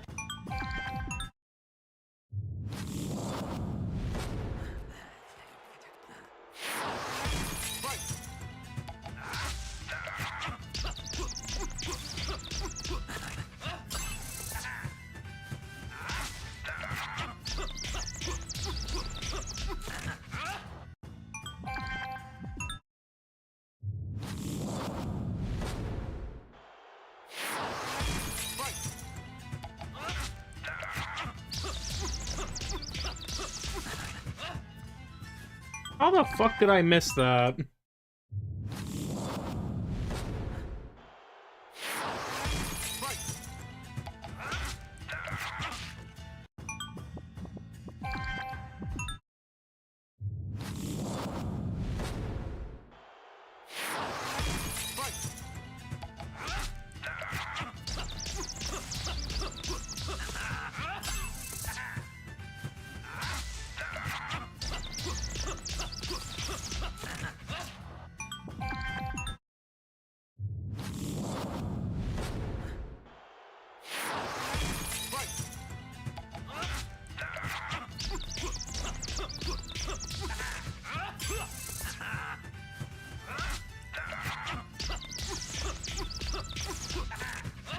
Oh no, I didn't mean to fucking do that.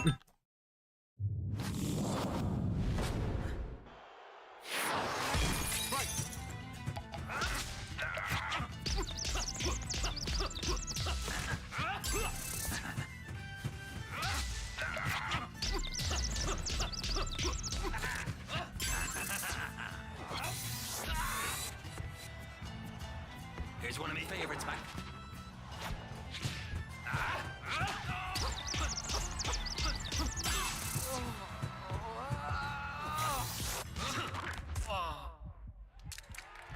Knockout!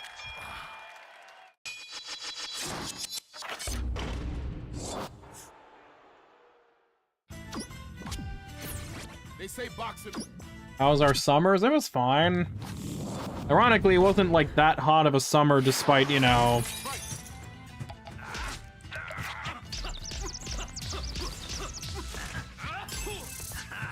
Despite the fact it's supposed to be, it really wasn't. It's been a lot more warm in the fall just because of all the dry heat. Yeah, that is true. Despite the fact it's been raining at least, like, a few times.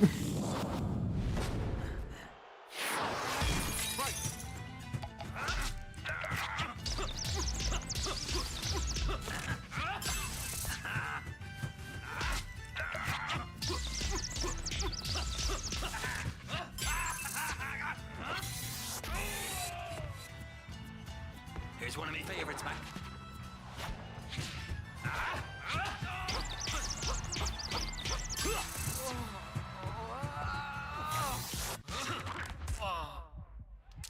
Ugh. Knockout!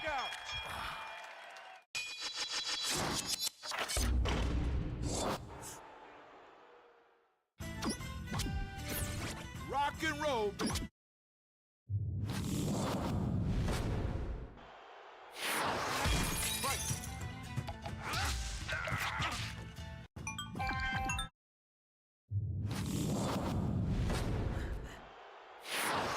How Bon doing? He's doing fine. He just sent me a message just now, but I haven't looked or responded yet because Punch Out.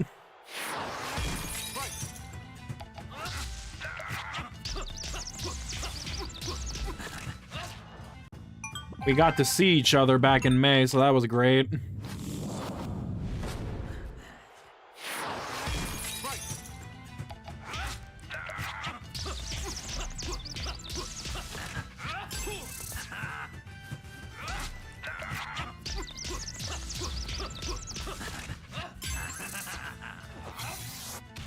Oh.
About the PS5, damn.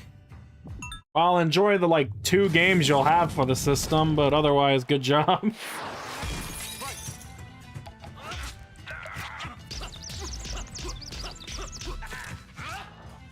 You're gonna end up with a Chikorita plushie in the pre-order bonus, just so you know.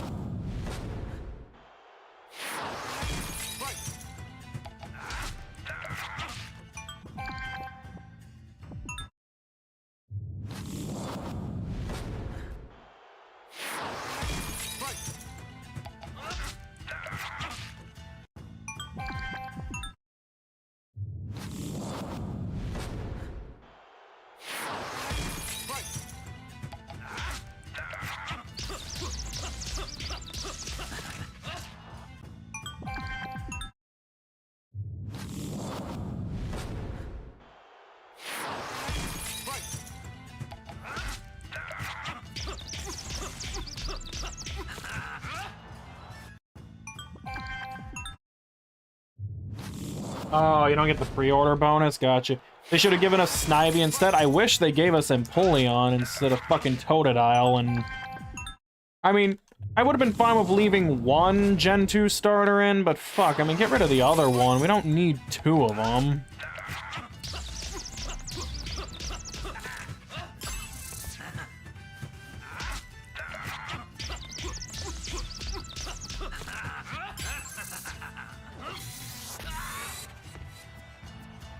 Here's one of my favorites, Mac.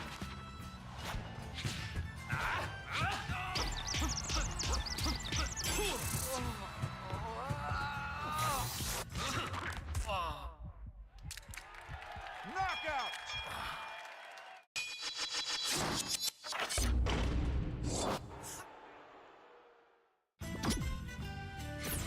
Rock and roll.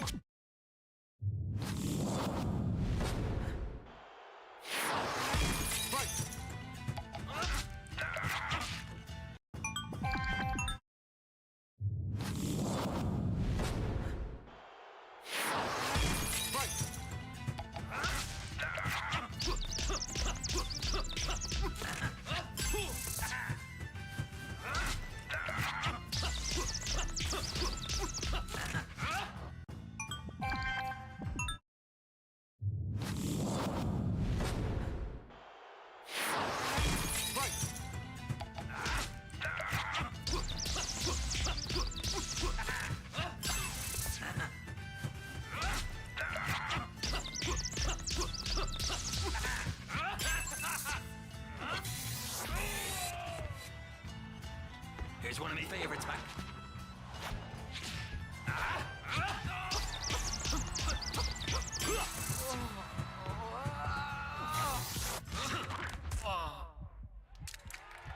Knockout! Fair enough, with the backlog.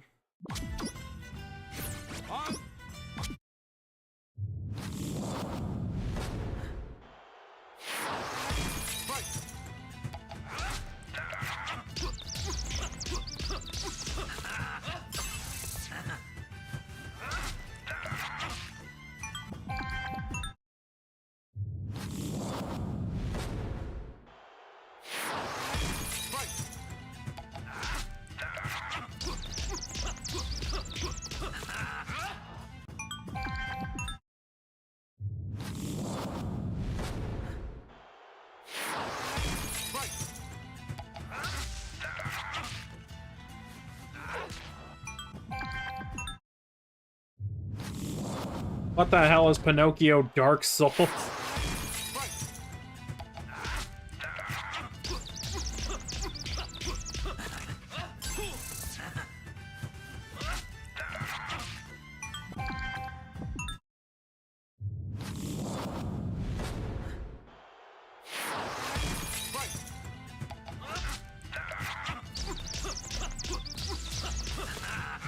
Oh.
How the hell did I miss that fucking punch?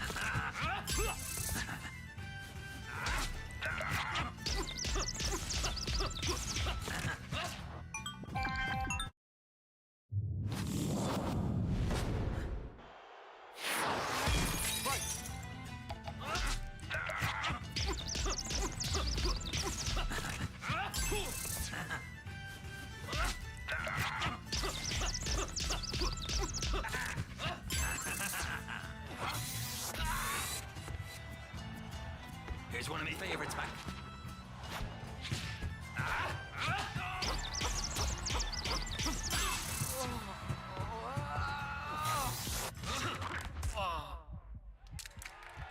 Knockout!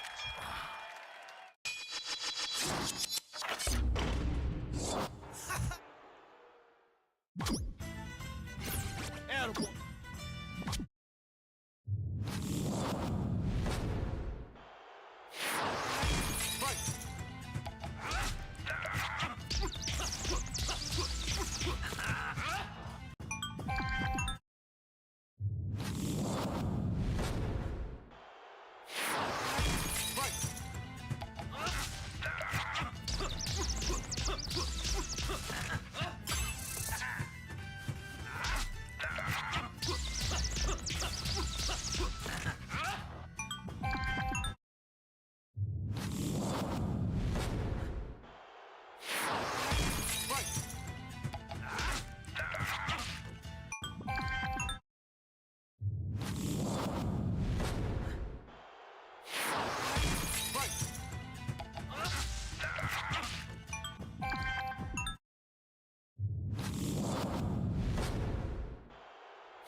Here's one of my favorites, Mac.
I mean, there's a good chance I'll stream tomorrow. I don't see a world where I don't unless I'm that burnt out. Great fighting, Mac.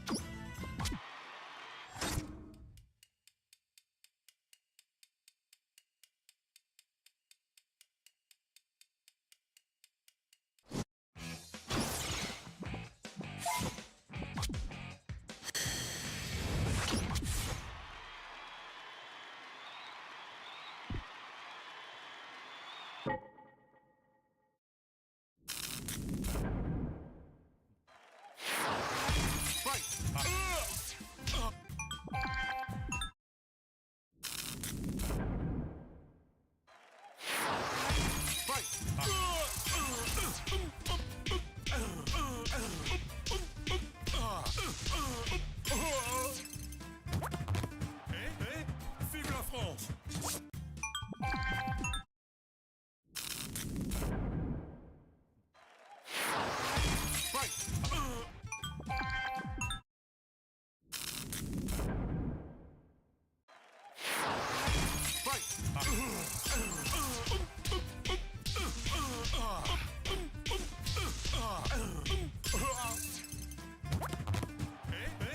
Vive la France!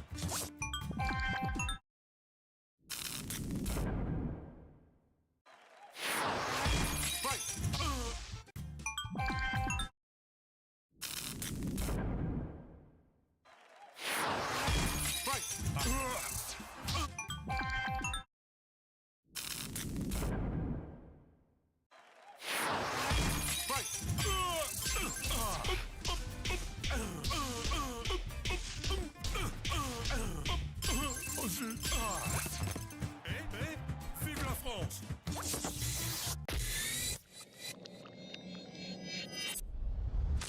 Knockout.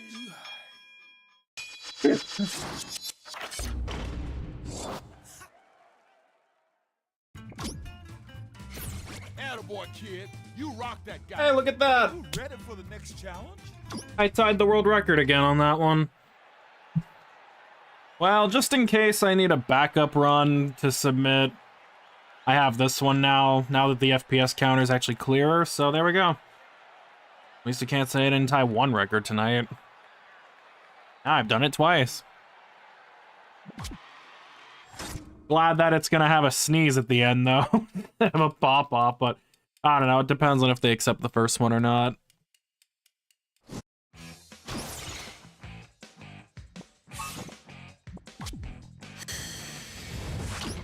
And yes, 25.76 is the world record for Glass Joe, so that is a tied record. Maybe it's some killer smiles for that.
Fuck.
I mean, I don't know. If you like coconut milk, then sure. I don't think I would.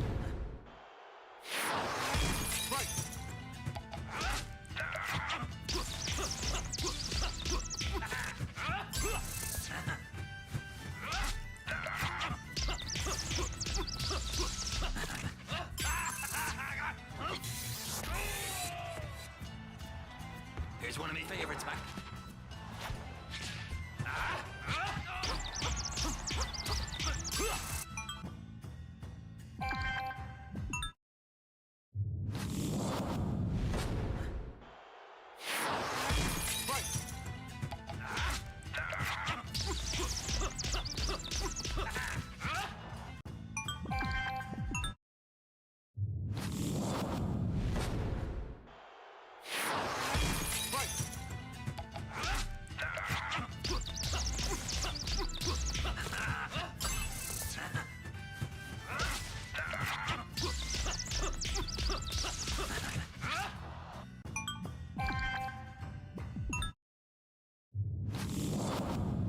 Make a bra out of the coconut? What the fuck?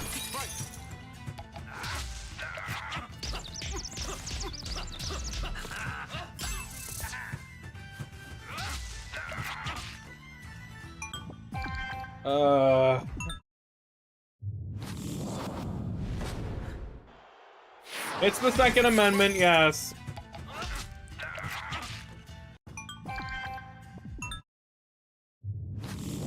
I guess coconut guns are protected under the Second Amendment? I have no fucking idea.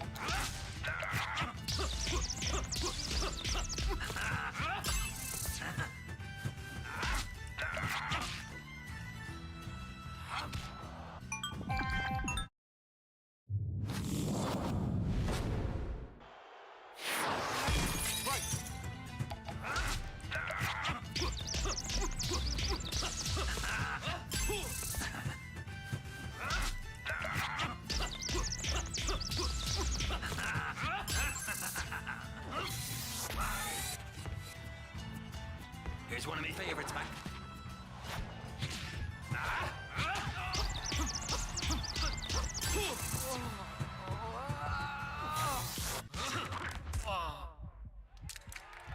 Knockout!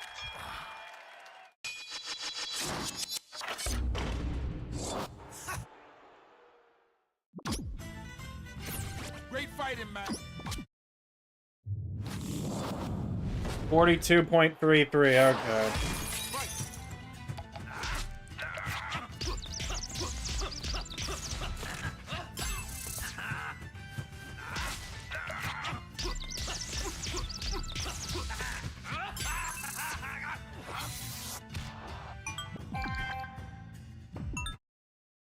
In case you don't see you, good morning, good evening, good night. Alright, Scarlet. Good to see you again, man. Hopefully... if I'm still streaming by the time you're back here, well... that'll be great. If not, I'll see you again next time, whenever that is.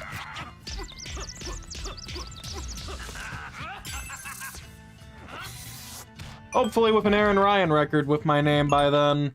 Probably not, but... take care until then.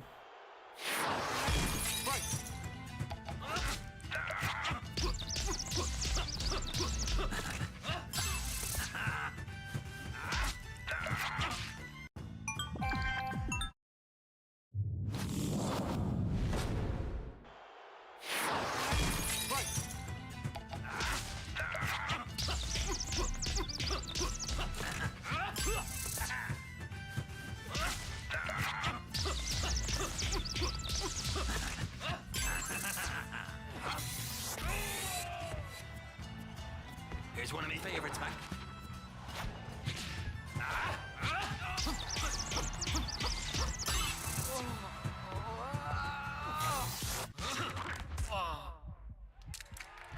Knockout!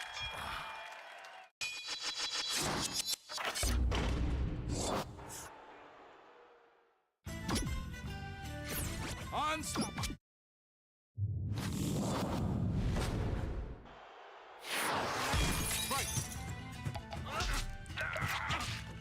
So, I mean, based off that, I mean, that's 3-8.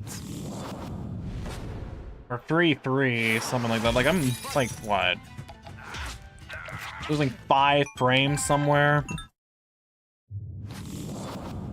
There's a lot of places to lose frames on this fight.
Are you serious?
favorites back.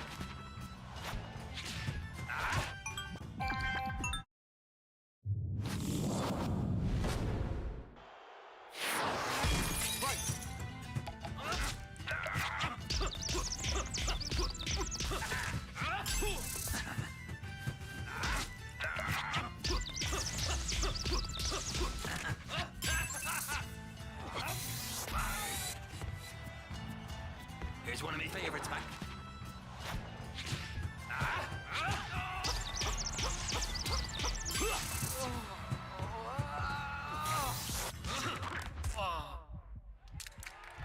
Knockout!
Here's one of my favorites back.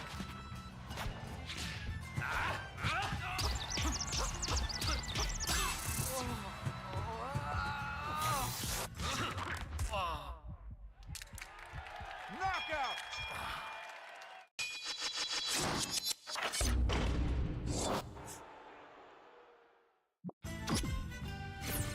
Rocket.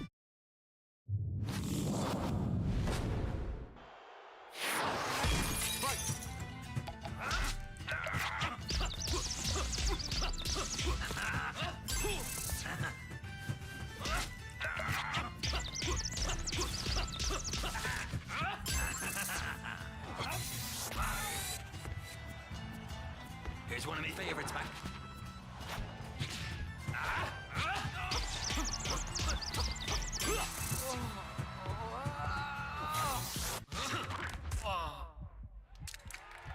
Knockout!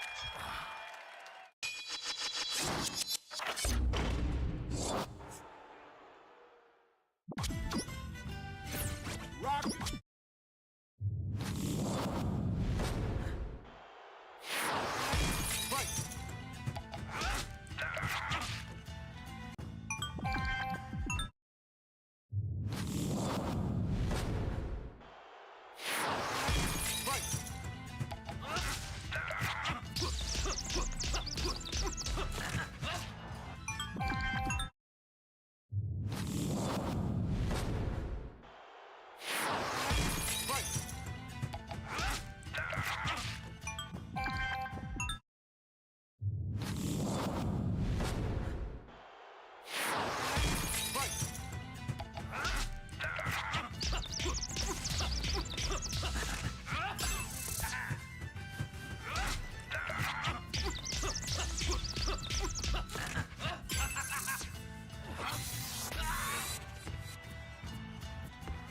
favorites back.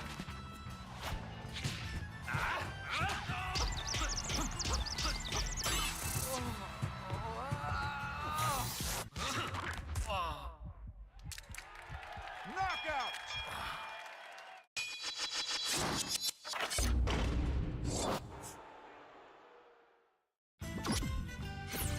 Rock and roll.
Fight.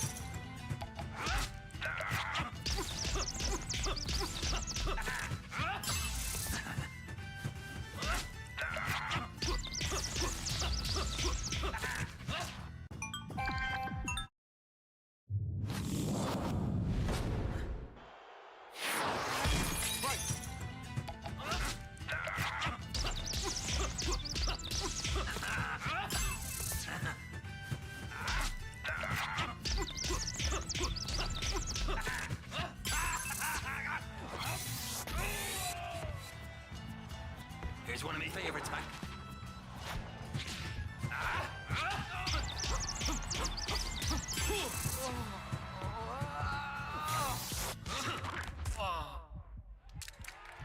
Knockout.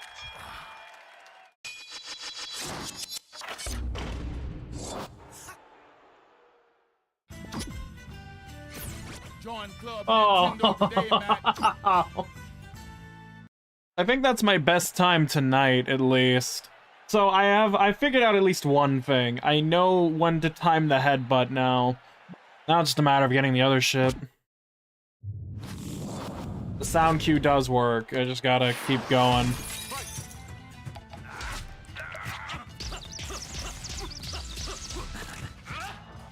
This, unfortunately, I don't know if I'm ever gonna be able to time this.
Apparently, I guess not.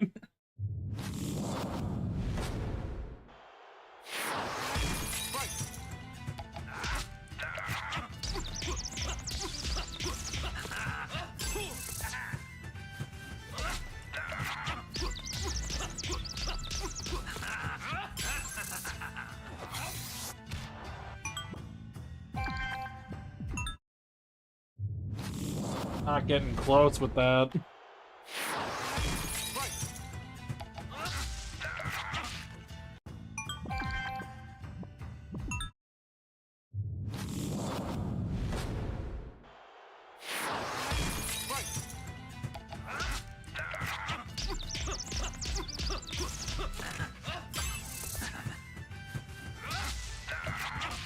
So by the way, that 4.42.21, that means I missed 3 frames.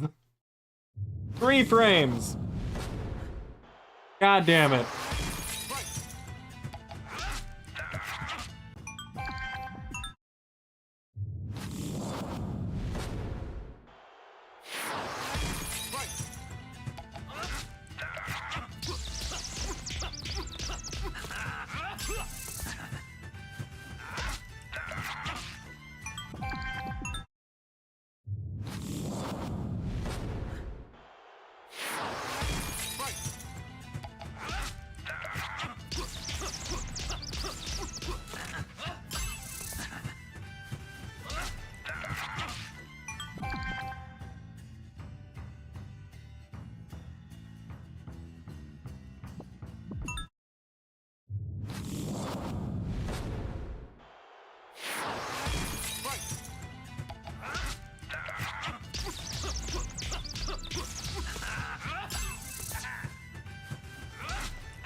Here's one of my favorites, Mac.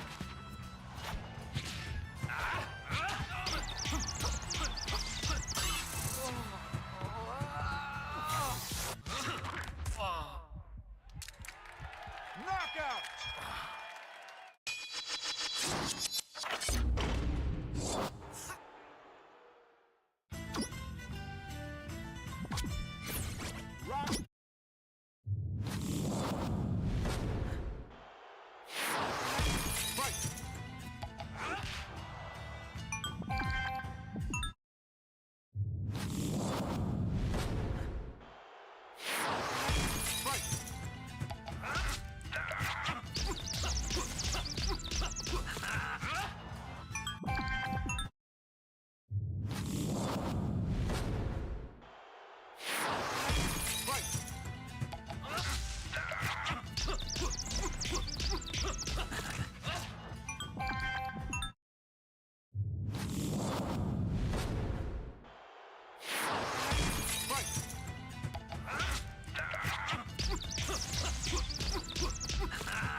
Here's one of my favorites, Mac.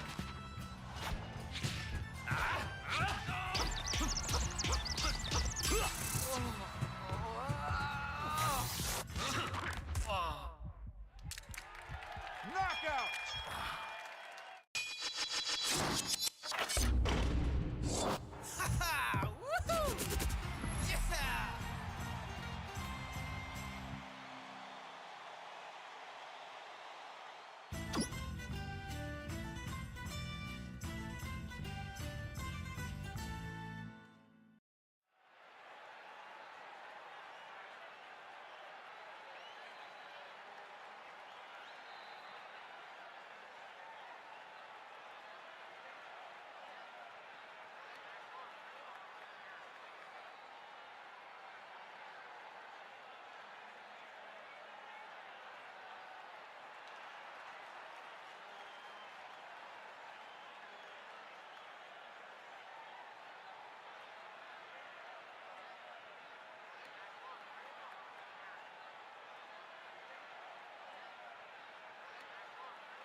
Great fight.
Here's one of my favorites, Mac.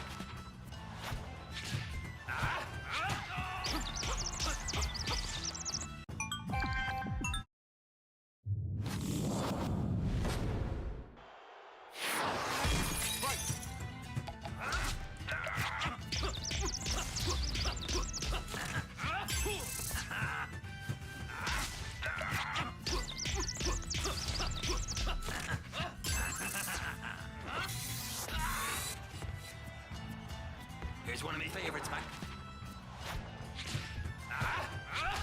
Oh, fuck you.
Fuck.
Here's one of my favorites, Mac.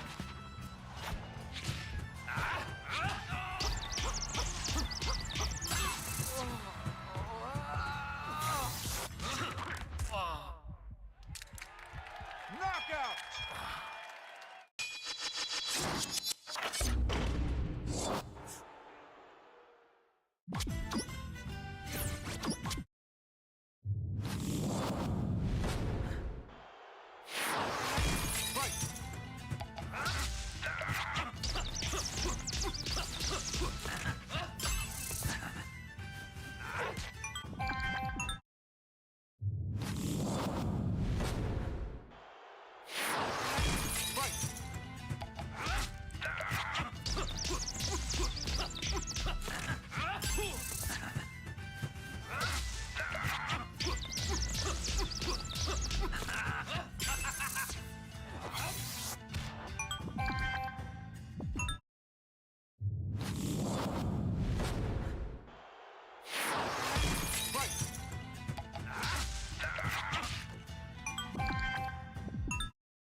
Here's one of my favorites back.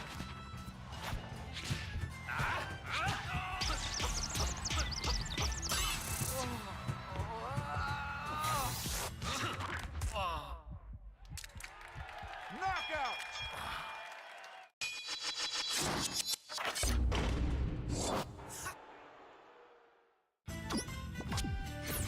On.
Is that what's going on right now?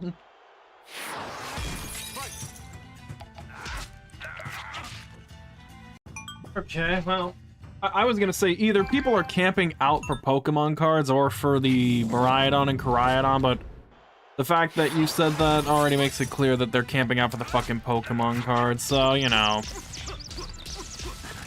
I'm glad that I'm going tomorrow for the event and not for the cards, because I know I'd never get those at this point. I've just given up on it. Like, I already know there's no shot in hell I'll ever get Pokemon cards normally. I know I bought a few recently because I got lucky. It's just competing with all these fucking scalpers just made it impossible, really. Shoutouts to them for basically ruining the hobby. The Mega Evolution's dropping to me? Yeah, that's exactly why. So you're not going to be able to get your fucking hands on it.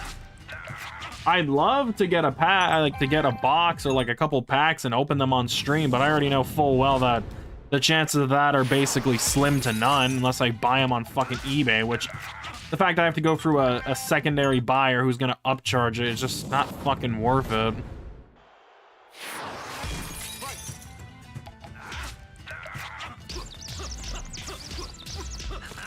And here's the funny thing, printing more doesn't actually fix the problem like the Pokemon Company believes.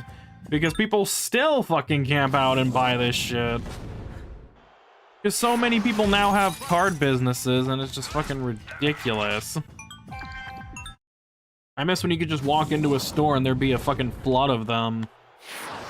Like, there was a brief period in like 22, 23 where you could walk, or not 23, 23, 24, when Scarlet and Violet was just new, you could walk into anywhere and there were packs just everywhere.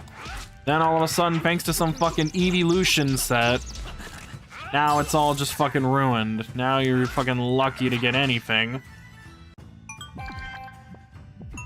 Because I want to put this into perspective for people. I've been collecting a lot of Pokemon cards my whole life. And the last time I went to a card show was, all the way back in fucking, oh god damn it, earlier in March or April, which was when Prismatic dropped, which was basically the beginning of the end for the hobby. Because ever since then, I don't think I've ever been able to easily get my hands on anything. Which is such a shame, because I'd love to get something. Here's one of my favorites, Mac. I mean, I finally did get something recently, and it took having to go to another fucking, like, city and getting Japanese packs out of a goddamn vendor. A vending machine. Just to finally get some Japanese cards, which I don't mind because I prefer Japanese over English anyway because of the print quality and higher pull rates. But clearly, it's just nothing you can really do.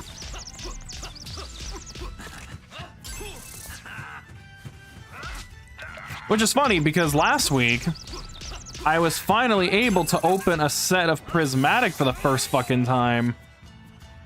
Here's one of my favorites, Mac. I got the last box in stock, and it pretty much was a dream come true to finally open a set of it. You want to go to a card show one day? I mean, there's plenty of them. It's just the problem is that a lot of them, a lot of card shows are further out because for some reason, all of them, like, I'll give you an idea. Like, for example, in Sacramento, there's an abundance of card shops. Here, in our city, we only have one card shop, and that one doesn't actually sell Pokemon cards. You want to know why? Because a few years ago, apparently they had Pokemon cards and somebody broke in. And they smashed the glass and pretty much only stole the Pokemon stuff because it's all they cared about. And because of that, and the fact that these idiots didn't insure it, they basically decided, yeah, we're just not going to offer Pokemon cards anymore. And I talked to them about that. They said that there was a possibility they'd offer, like, them online, like they'd sell them off-site, but the fact you have to go through a fucking website to get that done would be ridiculous. And it's just like, why can't we have anything nice? And the best part is that considering that the card shops in this town, if they were offering Pokemon cards, not a lot of people are gonna fucking show up. I mean, they got their own cast of fucking obese, sweaty fucking neckbeard people that show up to that shop anyway. And that's to do shit like Magic or fucking other things that aren't related to Pokemon. Like, they have their own crowd. And since they have their own crowd, it'd be harder for people to come out here since people who are going to our targets is in fucking like... Oh, I didn't realize it.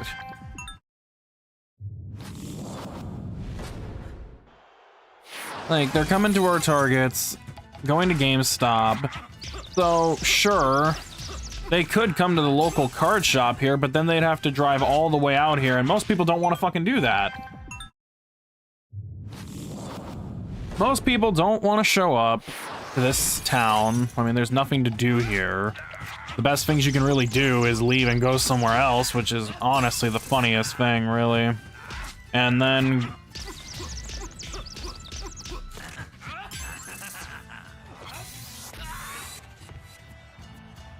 Here's one of my favorites, Mac.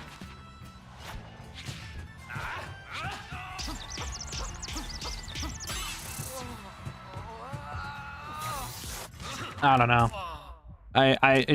It sucks because of course it would happen again. Like, I honestly do not know what changed the tide. I mean, okay, I know exactly what changed the tide, but for the first,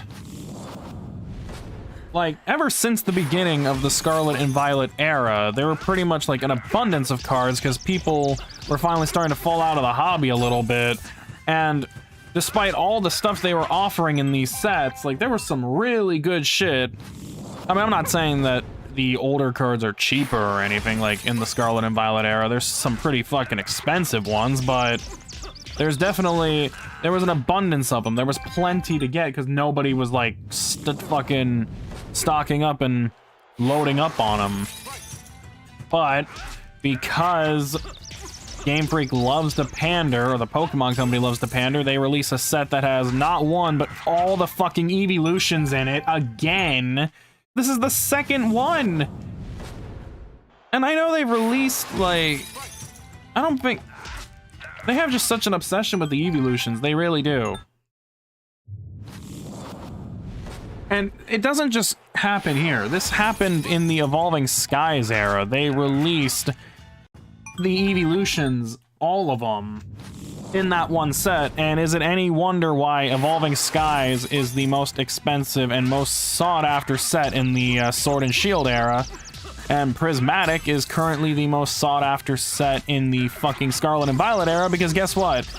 Guess what they have? Evolutions. All of them. And not to mention they have extra Master Ball cards and just all this extra shit that... And what makes it worse is that Game Freak is outdoing... Or not Game Freak. Why do I keep saying Game Freak? Like, the Pokemon Company's outdoing themselves with their newer sets because, you know, the cards are getting better. Like, the artwork on some of them is just so fucking amazing. And, you know, they outdid themselves with fucking Black Bolt and White Flare, or whatever the fuck that set was called, because they decided to make a illustration rare of every single Unova Pokemon, meaning that there was plenty of chances to get anything, and each pack is guaranteed at least one, apparently. Or at least a hit. Which, unfortunately, means that your chances to get one is even less, because now everybody's trying to get them. And the Pokemon Company's only going to reprint them forever, and then once that stock is gone, then you're pretty much stuck with resellers who aren't going to be fair about it, because they're all assholes, and most of them don't ever fucking want to care about the consumer. They just care about their own money and profits. I mean, right now, running a card shop is actually, like, I mean, I don't know if it's just because people saw TCG Card Shop Simulator and they want to fucking emulate that shit or whatnot. They want to fucking start their own business. Because people do it as a side hustle. They work and then they fucking buy all these fucking cards and then upcharge the shit out of them.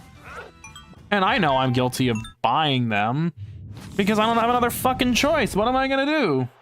What am I gonna do? Am I gonna go fucking buy a pack? I can't fucking do that most times nowadays.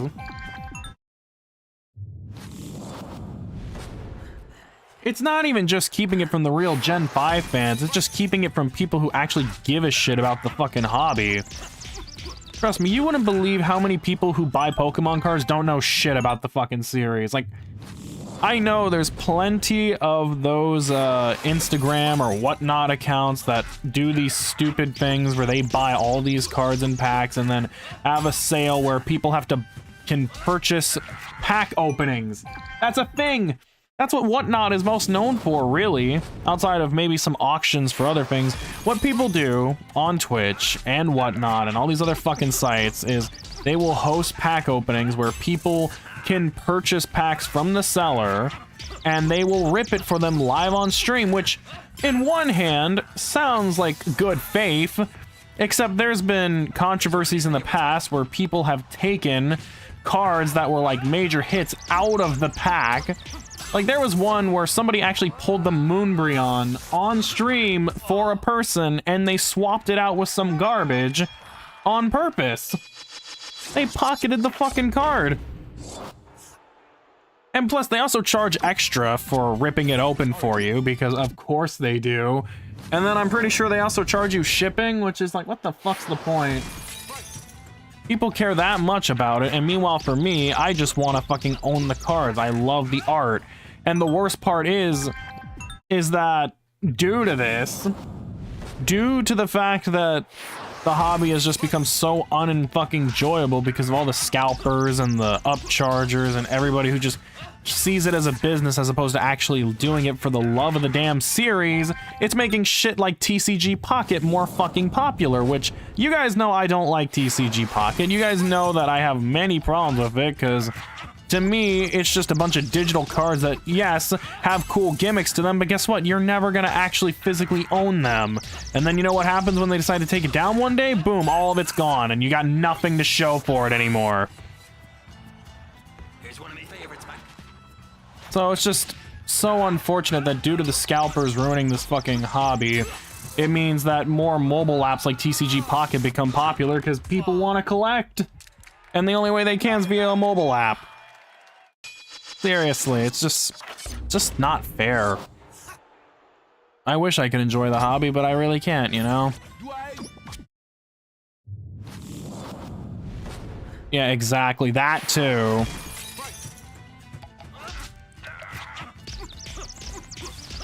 And there's nothing that can really be done about it. There's no, like, real solution, because what can you do? Limit it to one a person?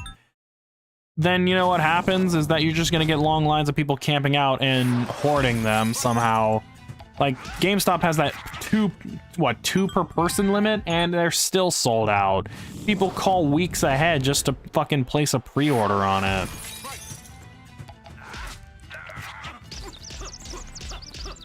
There's like no real solution to fix the problem, and that's so unfortunate because I wish there was.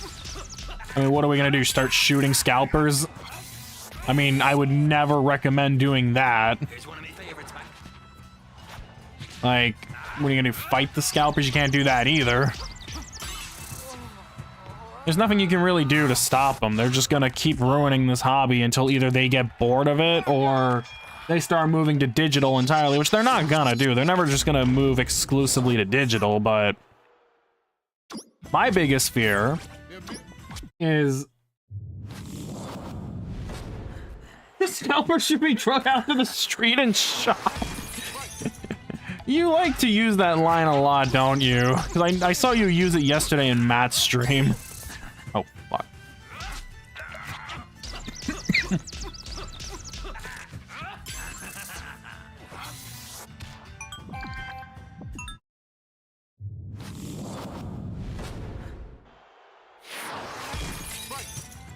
But, you know, it's just my biggest fear with this is that the more this goes on, the more likely that less and less cards are going to get printed and you're just going to have, like, a lack of them. Which actually happened with Skyridge and also happened during the Ruby Sapphire era where they weren't printing as much because nobody was interested in them at the time. The hobby had fell out, and Skyridge is its whole own problem as to why there were so few printed, because Wizards of the Coast were a bunch of big, like, it was the final set with them, and they basically had a lot of issues with the Pokemon Company, and they pretty much didn't print out a lot of them, and literally, the amount that it costs to purchase a pack of Skyridge nowadays the only way you would ever make your money back on purchasing a Skyridge pack nowadays is you have to pull the Charizard. And then get it at like a PSA 10 or something. Like, go look up a Skyridge pack right now and you'll just see how fucking absurd it is. I mean, shit. I mean, even base set packs are going for like $300 nowadays. Jungle packs are going for like $200.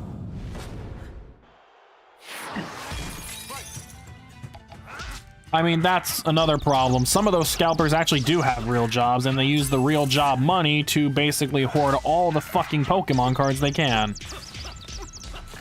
And just make everything more miserable for the rest of us. Because they're all a bunch of greedy fucks who care about money.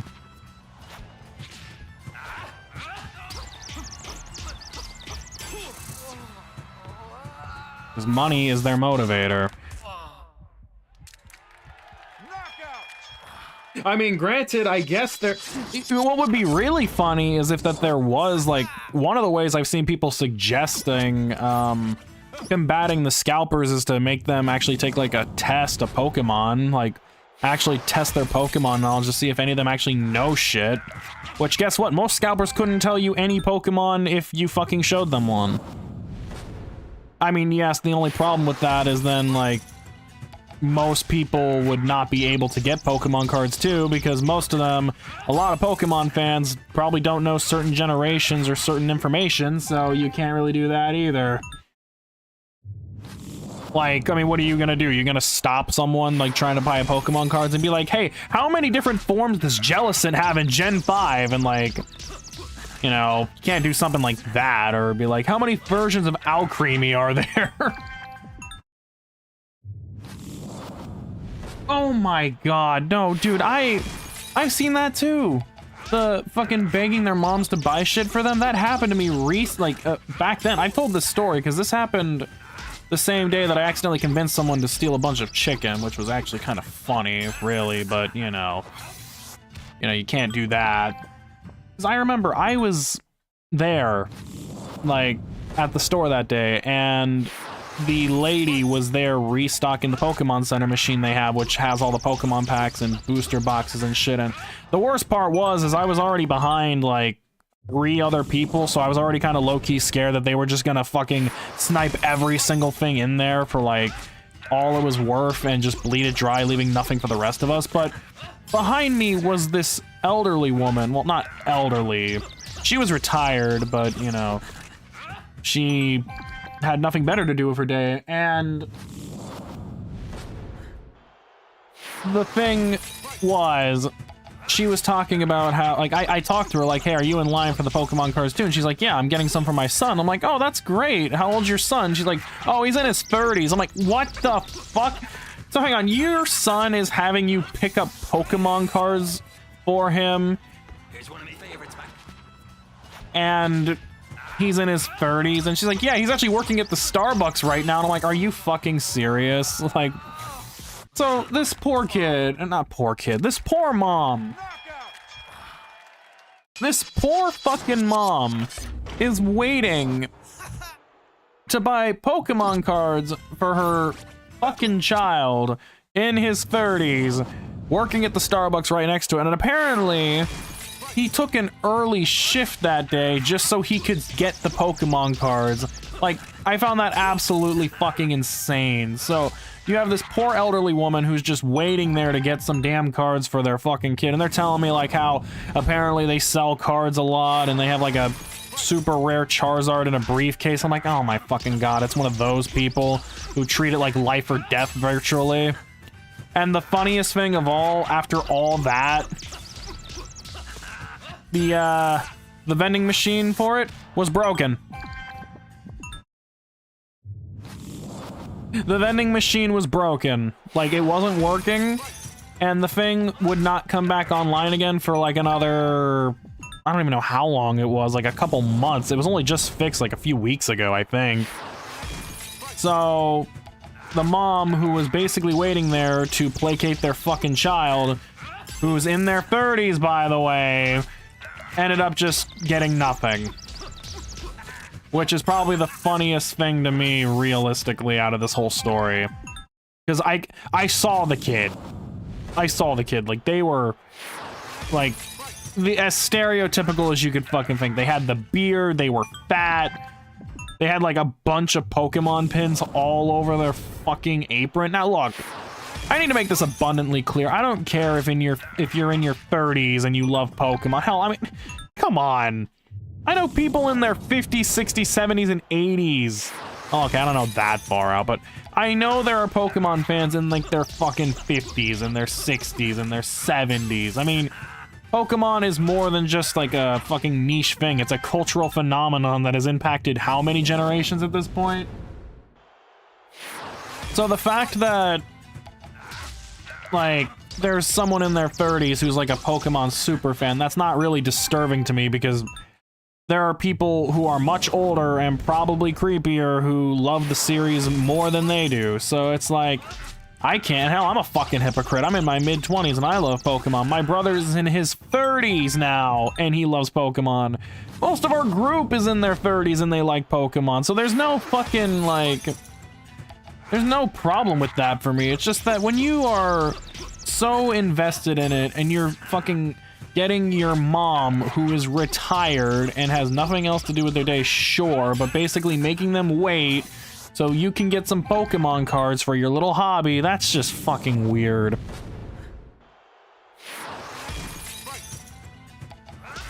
Yeah, exactly. My dad liked Pokemon, my mom likes Pokemon, and then they're fucking 50s. Oh, uh-oh. No. I guess I'll play this out, but I'm not gonna count it. Here's one of my favorites, man. I really would be pissed off if this is the one where I get the record. Okay, no, it's not. I don't have to worry about it. You know, just absolutely fucking ridiculous.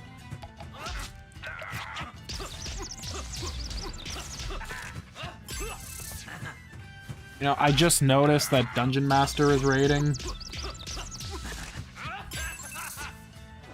And I don't have the alert box set up. Here's one of my favorites, man. I don't have the alert box set up on this raid. Thank you, on this setup. Thank you for the raid, Dungeon Master. Should set up my alert box real quick. What up, man? How you doing? Knockout. I don't have an alert box set up. Here. Okay, good.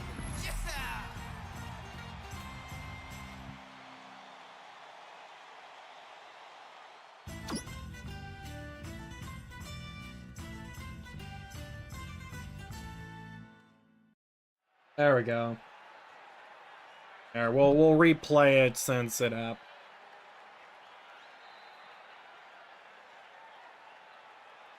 At least so I know it works. Okay, we're good.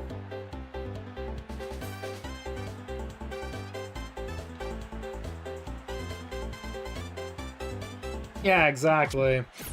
Attaboy, kid. I mean, my parents would have probably just given me like a fucking side eye, or like would have just immediately been like, why the fuck do we need to wait in line for you to get Pokemon cards?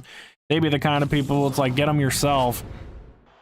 There's no reason that somebody should be making their fucking retired mom go get them Pokemon cards just because they're in the middle of their shift. I mean, I get it if it was like a sibling or anything. Like, hey, if you're in the area, could you like maybe get me some Pokemon packs or whatnot? Like, that's fine. Here's one of my favorites, man. But, you know, I just found the whole scenario ridiculous, and I was just like completely dumbfounded by the ridiculousness of the whole situation. Knockout. Also, I've noticed, by the way, that me getting into this groove about just rambling about shit's actually made me do this a lot more efficiently, like these runs. I'm not getting close, but I think what's helping is just me taking my mind off of like hard focusing on this, because me hard focusing on it has given me a little frustration. So being able to just rant about shit while kind of just doing this at my own pace is, you know, honestly for the best, because I say as I'm completely fucking it up now, but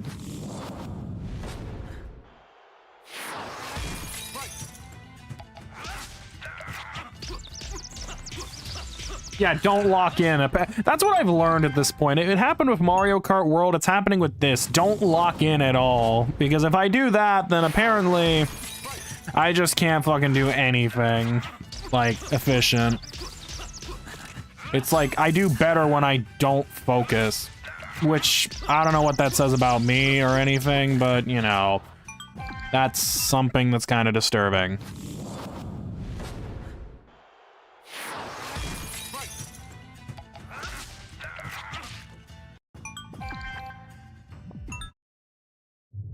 Don't lock in, lock out. One of these days I'm gonna get locked out of my...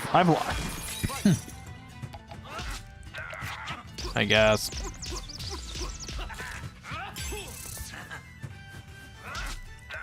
I had to improvise there. No, it's definitely not. I definitely lost way too much time there.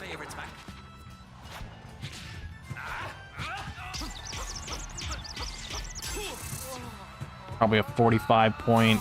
I'm gonna guess a 45.6. If I had just been a little earlier, I probably could have saved a couple frames, but it didn't really matter. I wasn't frame perfect.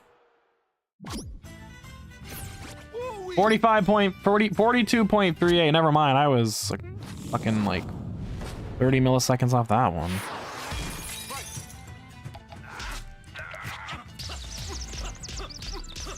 But yeah, to be honest, I probably won't be doing this much longer anyway, because like doing this for a few hours is fucking burning me out.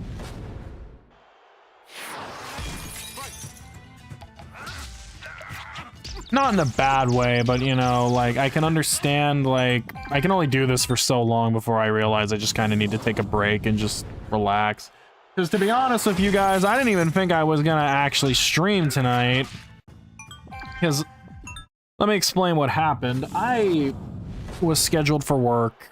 Well, I did end up working today, despite the fact I didn't think I was going to. Because I got a text from everybody's favorite boss. I'll not say their name, because you know I'm not gonna have anything nice to if I do, so let's just ignore that. Have I completed this game? Oh, I've completed it many times. At this point, I'm actually just trying to speedrun it and tie the single segment records, or at least try my hand at some. I've already tied one, which is probably the easiest one in the game to do, but, you know, that's besides the point.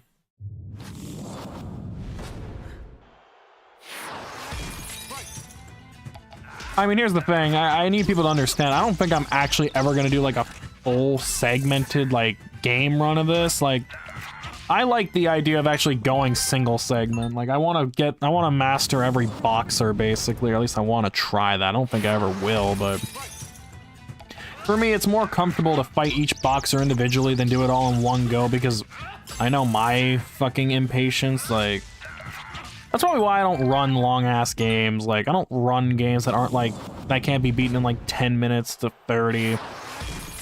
I mean, this game can be beaten relatively fast, but, you know, this is one of those games I'd have to pretty much extend all my time to if I was ever going to speedrun it, like, beginning to end, you know? Here's one of my favorites, Mac.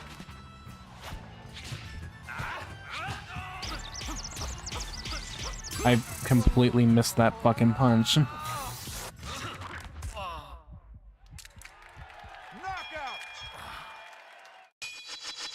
Yeah, there is.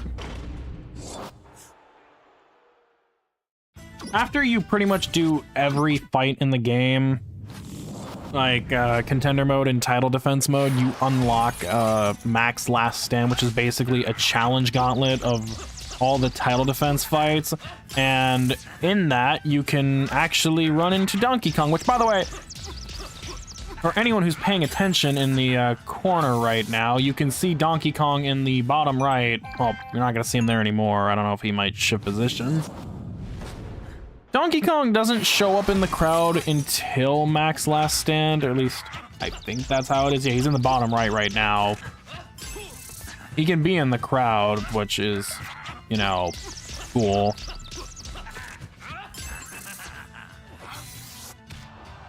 That's not cool, though.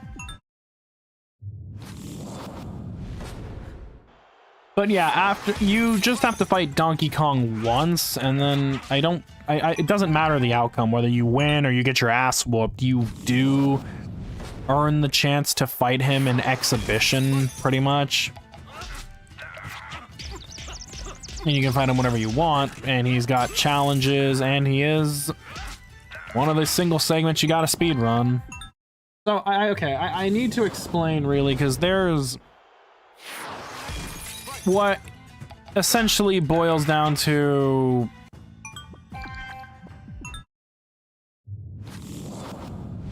try my best to describe it. There is pretty much, in essence, 4 categories in this game that people run. There is contender mode, which is basically the entirety of the first half of the game from you know, all the contender fights, which ends at Mr. Sandman 1.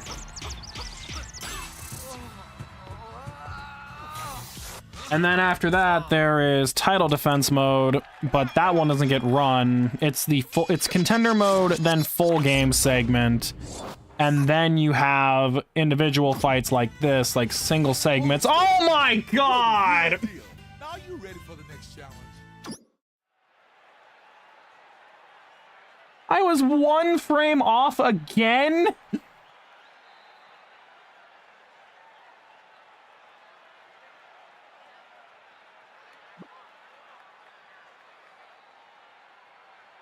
Oh.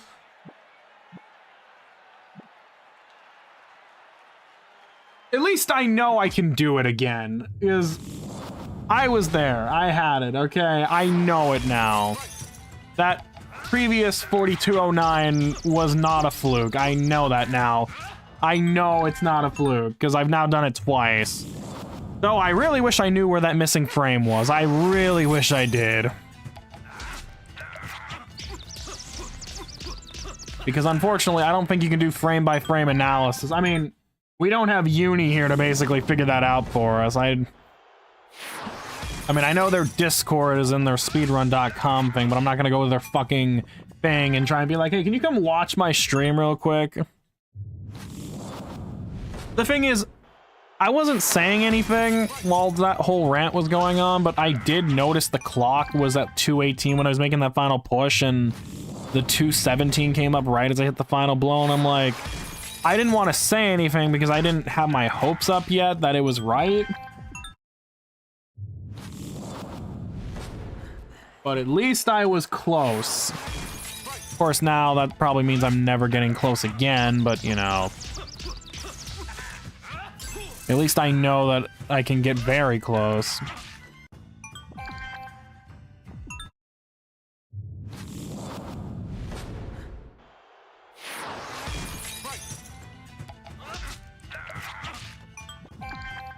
Hear you out? Do I want to hear you out?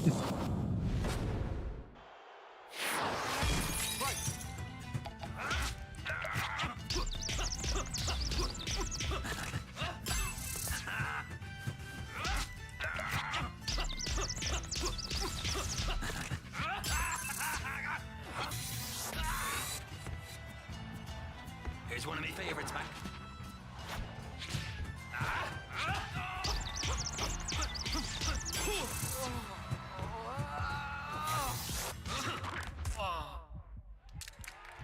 Knockout!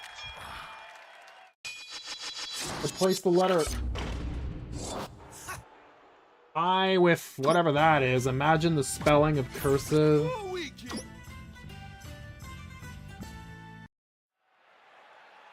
Yeah, that is something I could do, yeah. But the thing is, I don't know I'm not gonna be able to know exactly where the lost frame was, because then I'd have to compare it with a world record run and see exactly where it is. That's the letter I and... oh, acrylic, okay. And plus, honestly, I'm not gonna go through it and do like a whole VOD review, because, you know, with this game, there's not really a necessary need for that. It's either you get it or you don't. Pretty much like that's how it is. And for me, it's like, it's not a matter of luck. It's not a matter of wanting the right outcome. It's boiled down to, can I time it? with Super Punch-Out, well, okay, with the exception of Gabby J and some of the other fights that have been optimized, there's a lot of RNG factors that go into it. With this fight, there is no RNG. Like, what I'm doing right now is basically the best possible route and the most... Okay, well... Yeah, it's you don't think it. There's like weirdly enough, this is actually one of the more straightforward fights in this whole thing. Because, for example, like just thinking off the top of my head right now, I like the things that I didn't show in that guide as, you know, I'm doing this right now. There are so many technical terms and stuff, but like the main thing is that this fight has some of the less like the lower amount of non-buffered inputs. Now, I've kind of explained the difference between a buffered and a non-buffered input. Like, what I just did was... what I'm doing right now is buffered inputs, which basically is used to properly time certain actions by the other boxers. So, what I'm doing, like... to someone else who probably isn't aware of what I'm doing right now, it just looks like I'm throwing out random shit with no substance to it, but for speedrunning, these buffers are used to anticipate and properly time certain actions, that way I can counter. What you're seeing me do on these dodges, by the way, I'll explain that when I actually get one out.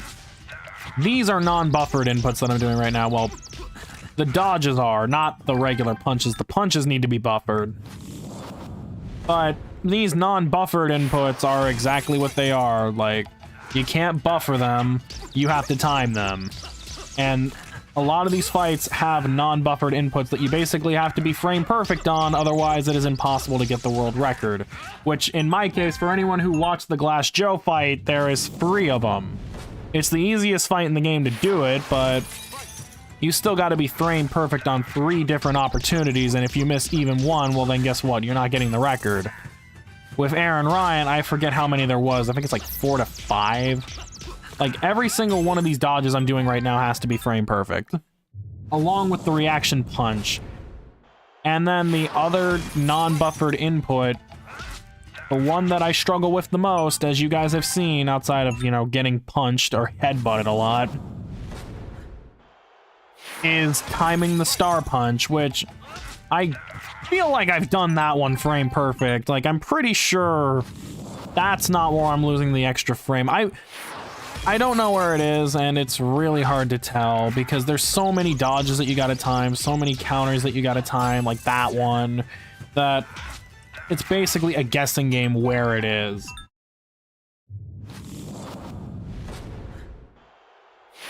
Yeah, pretty much. Like, that buffer allows me to, well, you know how he throws out the right hook right away? Like, yes, these can all be manually timed, but with the buffer, it guarantees a counter every single time if I do it right, because the buffers line up perfectly. Like, this duck and this duck allows me to counter perfectly. And then these ones I have to, then the hook and then the duck, once again, buffered inputs, and then non-buffered, of course, because, you know, this is not buffered and I fucked up anyway.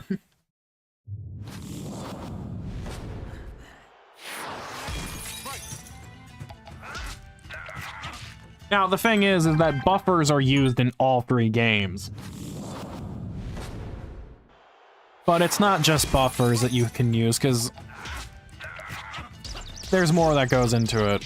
Like, the ones I'm doing right now, like Glass Joe and Aran Ryan, are some of the more simpler ones, because they're set in stone. A lot of other fighters are set in stone once you know what you're doing, but some of them are a little more complex than others. Like, Von Kaiser has, like, the 2nd fastest time in the game behind Don Flamenco, but Von Kaiser has a weird little niche to him where you have to delay a certain punch, otherwise he won't do one of the jabs needed to fucking get the run done. Don Flamenco has that fucking infinite, but apparently there's like a 2-frame window that'll keep the clock from going down faster. which if you don't hit, then you don't get it. So you can have a run that's in like the 20s when the fastest is like 17. So there's so many weird oddities and quirks, and there's other weird shit too. Like, there's other things that are abused. There's champions mode, which you can go down in one hit, and that's abused in the speedrun on certain fights. I know it's used in the Donkey Kong and Soda Popinski title defense world records. Like, you have to take knockdowns in certain fights. You have to basically get hit. You have to watch the whole intro cutscene in some of these, apparently. Like, from what I read, Bald Bull, you have to watch his whole opening cutscene because it makes one of his moves come out a frame faster. I wish I was joking. I think Uni said that you needed motion controls for the Von Kaiser title defense world record. Granted, I'll have to ask him about that whenever they show up here again.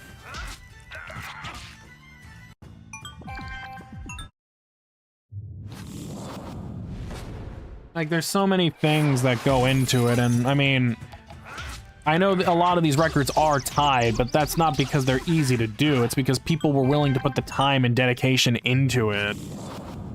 And some, yes, can definitely do it a lot faster than others. I mean, look at me. I mean, I struggled to get the Glass Joe record despite the fact that it's probably the easiest record in the game to get. But the thing is, according to Uni, it's actually even harder to do than Gabby J, because all the extra working parts that go behind it. If I would have hit that punch, I think I would have gotten the record.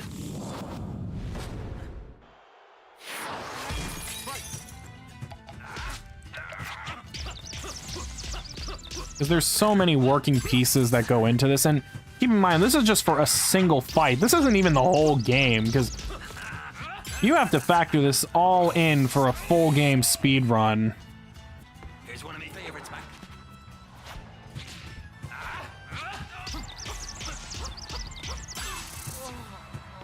You know, it's just really crazy. But that's what makes this game awesome, you know? Knockout. All the intricacies that go into it, all the practice that goes into it, you know? Hey, kid. I was one frame off again. God damn it. Oh my god, where is that missing frame, man? I don't understand. Like, why? Why am I missing it? That's the second time tonight. But hey, you know what? I could be upset about it, but at least it means there's consistency. Like, every bit step forward is what we need. I honestly wouldn't be surprised if the place I'm missing the frame... Like, based off what I'm seeing on the clock, I know that the frame is being missed on the dodges. It's not happening on the star punch. Like, it's on one of these two hooks. It has to be.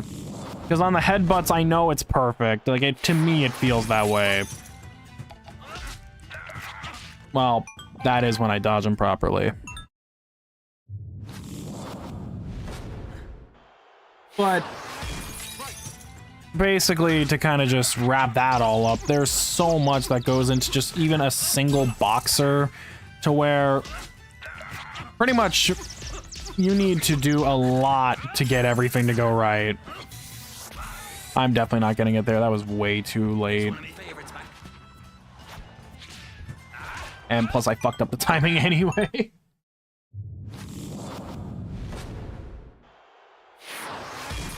I mean, this is why I've always said I'll give speedrunners credit for everything they do. Because I know people like to make fun of them because they're basically rushing through the game, and my favorite thing about people who make fun of speedrunners, by the way, which there is a lot of them, it's like, oh, you're not enjoying the game at all, you're just rushing through it and beating it as fast as you can. It's like, you do realize that people who are beating the game as insanely fast as they are is probably due to the fact that they're putting a lot of time and dedication into even playing the fucking game in the first place. Like, you think they're just picking up the game and immediately becoming, like, legendary speedrunners at? I mean, yes, there's certain games that you can just beat that fucking fast, because that's their design, but games like this, for example, you think people are just beating it hella quickly upon getting it right away? You think guys like Zallard1 were fucking immediately putting up the fastest times in the world, like, overnight? No! Yes, Gary, there's people that make fun of everything. Like, anything you could think of, there's people who make fun of it. Dogs, cats, video games, music, like, sports, the weather. People just make fun of everything. Like, there's people just need a reason to be negative about every single fucking thing, and people like to make fun of speedrunners because they're usually seen as people who aren't willing to enjoy the game or take their time with it, and they just rush through it as quickly as they can, which is just a hilarious thought that the people who speedrun the game are probably the ones who actually play it the most. That's actually the most ironic part to me. Like for me, Here's one of my favorites, man. I've played this game more than probably a lot of people who've done long plays of it. Because guess what? Some of these people play the game maybe once or twice through its entirety, then they're done with it, they'll maybe do the challenges, and then that's it.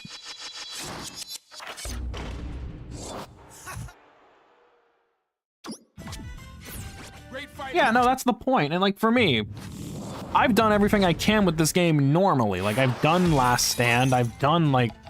The only thing I haven't really done is the challenges because I don't really feel like doing them all. I mean, granted, that's a whole separate thing I could do. But for me, in order to get as good at, you know, doing stuff like this, you think I was able to just do this immediately? Fuck no. I wouldn't have been able to beat Aran Ryan this fucking quickly. You guys saw... For anyone who saw the Punch-Out run a few years ago that I did on this channel, like, I struggle with a lot of boxers. I mean, I couldn't beat fucking Sandman. I got my ass whooped by Donkey Kong a lot.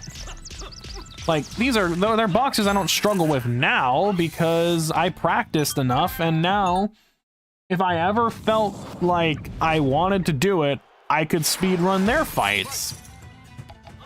Like, Aran Ryan isn't hard per se, but he's a gimmick fight that will get a lot of newcomers on their first time playing.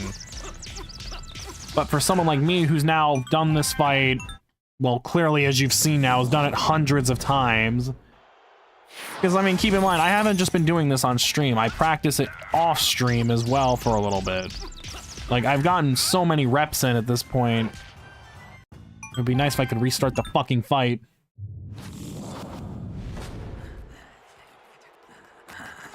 I mean, that's the joy of speedrunning, or glitch fests, or fucking challenges like Nuzlocke and stuff. People who love and adore these games as much as they do, they're willing to do anything or come up with unique ways to make the game harder or more challenging or more unique or more interesting. And, you know, whether it's beating it as fast as you can or like only doing it with a certain amount of like doing it hitless, or in this case, I mean, speedrunning the fastest times. Usually that doesn't happen unless the person who's doing it absolutely adores the game. Like, you think I'd be doing this right now if I liked Punch-Out, or if I didn't like Punch-Out? Like, trust me, if I didn't like the Punch-Out franchise, I would not be doing fucking Aran Ryan runs at midnight. I wouldn't be getting on myself for being 1 frame off on 2 separate fights tonight. That's just... I don't know somebody who hates speedrunning their game. Like, this is one of those things to me where it's like, if you hate speedrunning the game, why the fuck are you even playing it? I do it for the views, really?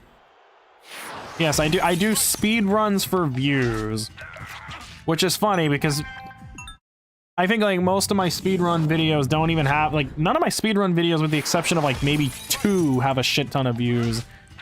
And yet all those Smash montages I did, you know, from a game that I fucking hate and don't play anymore, thousands upon thousands of views. Never forget, the Ivysaur video is still sitting at 20,000, and that is probably the least effort I ever put in any of the montages. I have a Game & Watch and Bowser montage on there, and I fucking did terrible in both those montages. Like, I had no good highlights in probably either of them. Like, it was just, like, silly shit. And yet, the most popular one is this fucking Ivysaur montage where all I did with a character that I eventually actually learned to play was go online in those like shitty fucking tournament scene thingies that they just added because it was like something they did for they thought would be cool. It wasn't.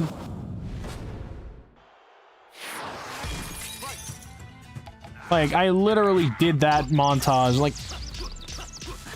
Like for people who don't understand how long it took me to put that all together, probably not even a day.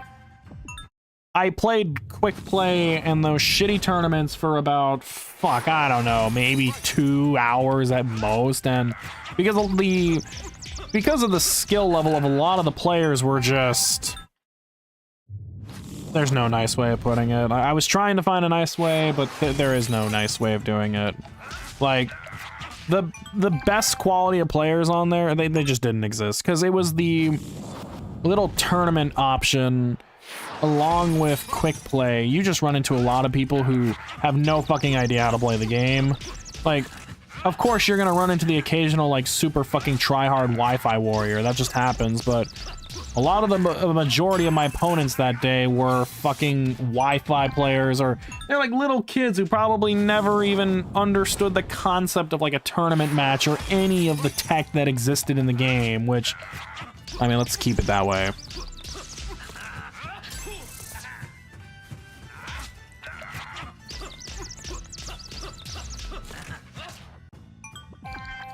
So I just spammed down air a bunch, spammed it against a bunch of random people who half of them probably didn't even understand how to play the game. I could tell by how some of them were playing. They just had no fucking idea. Shit, with how some of them were playing, you could honestly be convinced that I probably staged it, which... That's the thing. That some of those players were so bad you could almost believe it was staged, but...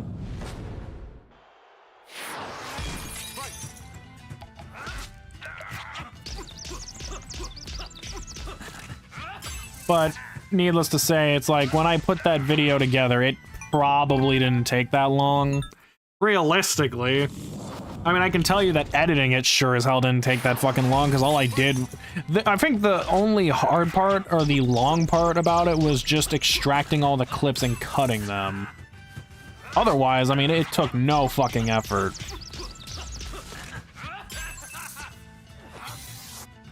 Really, like, legitimately.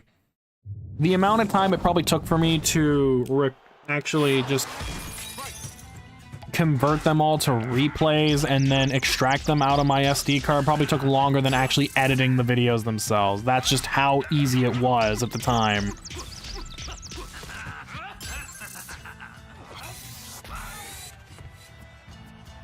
Here's one of my favorites, Mac.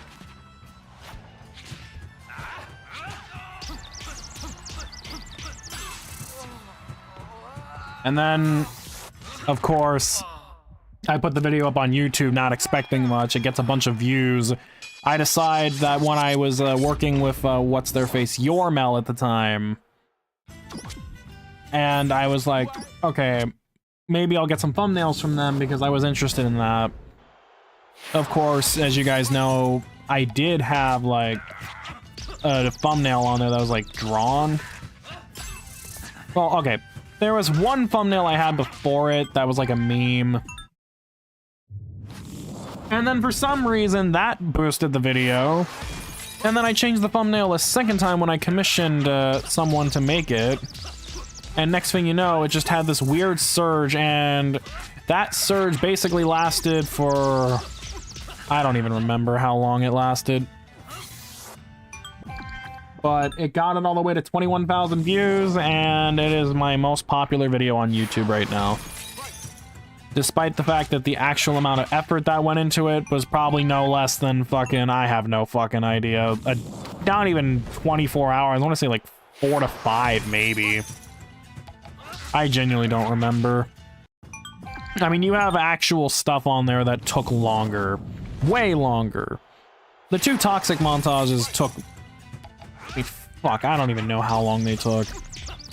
I want to say the first one took like a few, 2 or so months, and then the second one took about a year because of the break and the disappearance that we went on. Here's one of my favorites, Mac. And I know that the final montages in my catalog Like the fucking K. Rool one, the Ganon one, the Pichu one, all of them took way longer, like weeks, I think, for each, and basically none of them hold a candle to some random glorified shitpost that I did, and that's just how it is. Like, people like cheap jokes and stuff, and look, I'm not gonna get mad about it. But of course, as I mentioned, like, if I was that desperate for views, then I just keep making Smash montages, because apparently those rack up all the views as long as you can just put a lot of funny shit and honestly take away from the clips themselves. Which, that's the thing, by the way. I've never ranted about that, but since, you know, I'm here, like, is it wrong for me to say I don't like watching Smash montages, like, 99.9% of the time? And specifically, like, not like the ones from Styles 2 or something like that. Here's one of my favorites, man. You know, I just hate, like, the ones I hate are the hyper-edited ones, like the schizo ones, where every single hit, every single frame, you have these montages where they'll, like, show the stage and they'll do, like, this cool camera effect, or like they do like a snapshot of like the stage swinging around at different angles as if anybody gives a shit. Or when they land a single hit, the fucking like video will do like this weird shaking effect or like weird render that's supposed to look cool, when in reality all it does is just kind of make certain things that don't actually matter impact way more. And that's why I don't like watching some of them, because most of them are just over edited. And plus, I prefer ones with shit posts and memes in them anyway. And plus, you need time for the clips to breathe. You need to let them speak for themselves, you know? Like, if you're gonna have to edit and render each frame to do like this cool visual effect, are you basically just admitting that your clips aren't good enough to stand out on their own? Here's one of my favorites, man.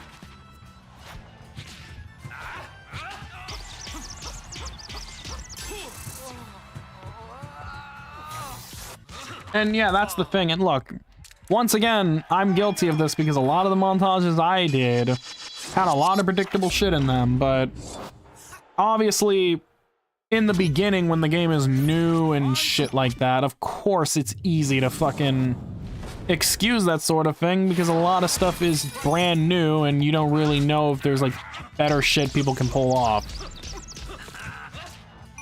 But now it's like, to me, I'll put it this way, you do have somewhat of a point, actually.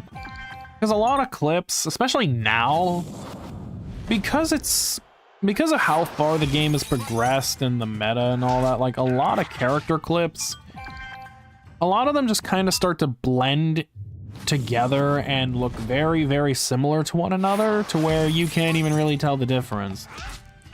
Like, a lot of them pretty much have the same outcome. And look, I mean, I know that, because certain characters are also just limited. Like, for example, Palutena. Has anyone ever seen them do anything cool? There's not a lot of cool shit you can do with them. And a lot of their stuff ended up becoming predictable, and, you know, it's almost nearly impossible to make a montage for them, which is funny because I actually was originally in line to make a Palu montage, but I didn't have enough material. Because I had like 10 games and that wasn't enough to squeeze anything in without basically overloading it with jokes. And like another character like Wolf, who's really fucking cool, half the clips usually will just end with side B. Or back air. Like, pretty much like at first it's like, cool, they're doing all this cool shit, until you realize, wait, it's just setting up into that one kill move that everybody fishes for. Or like Pichu, for example, my main character, where you know there's likely a chance that there's gonna be a thunder involved. Here's one of my favorites, man. Or, you know, a flare blitz. You know, like, that's just the thing. There's so many characters where you know the outcome. Reflecting a fully charged Samus. Okay, well, you know what? That one can actually be funny in the right circumstance. There's a difference there. That's one of those things where it's like you're just getting it for those like brain dead quick play montages or whatever, which aren't really fun either. But like the biggest example I can think of is like what is it, Young Link. Young Link is probably the biggest example of every clip basically blends together, where I don't think I ever watched a Young Link montage that where like 99.9% of the fucking kills didn't end with like an up B in some regard. I mean, sure, some of them mixed it up with like a fucking down air. That's great, whatever. No one really gives a shit. At that point, it's like, what can you do with them that's cool? Another example is like Olimar. What the fuck can you do with them? There's nothing hype you can do with them.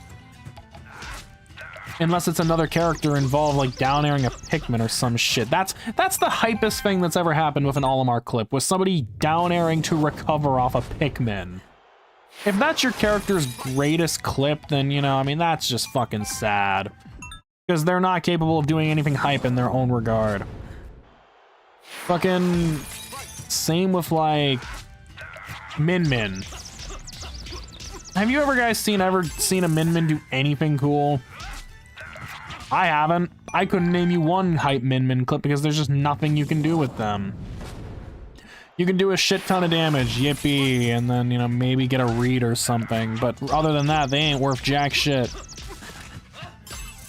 Like, same with Kazuya, like, there's just a lot of things that you can do. Like, at first, there's like a lot of cool shit that you can do with Kazuya, but until you realize most of it's just Electric Wind God Fist. Electric Wind God Fist, and it just all combines into like the Dragon Uppercut or like other shit, and it's just, wait, this is all the same shit too. You know, it's sad when probably the most creative fucking character is Steve, because he has so many different block setups and like combos and shit that, yes, they blend together too, but at least, you know, with the blocks and stuff, you can do some rather unique fucking shit with them, but everybody hates Steve because they don't like fighting him. It's like, for example, like, you can't do anything cool with Pit. You can't do anything cool with fucking, like, Lucina.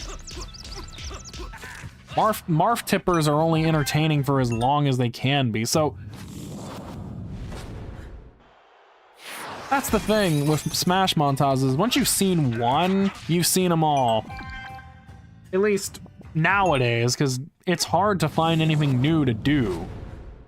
Because honestly, a lot of the best montages nowadays are the ones that are read-based, where people are reading their opponents doing these hype-ass things.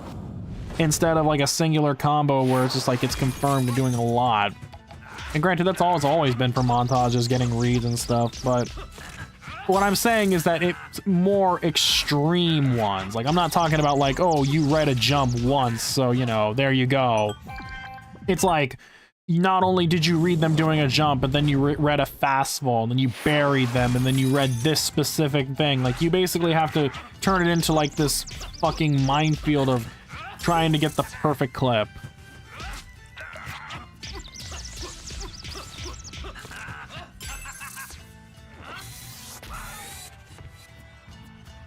Here's one of my favorites, man. What? What the fuck? I pressed the dodge button. What the fuck? Oh, fuck you too.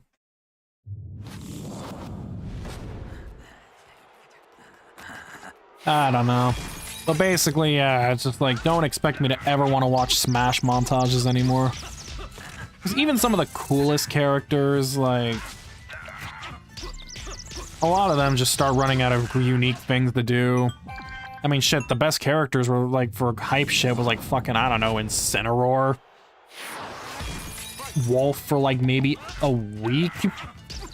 Pichu when he's at his best, because I've seen some insane Pichu shit.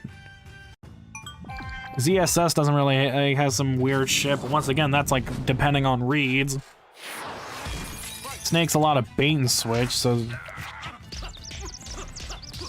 And like I said, some characters can just never work for a montage, like... You're never gonna see a cool Lucina montage, like, ever.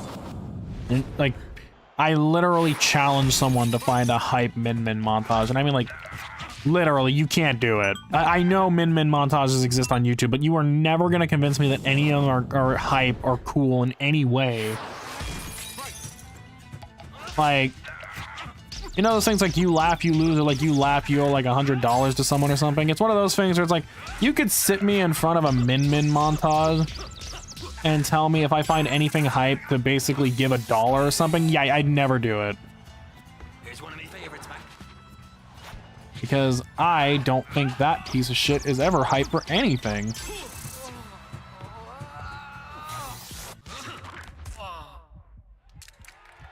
Knockout.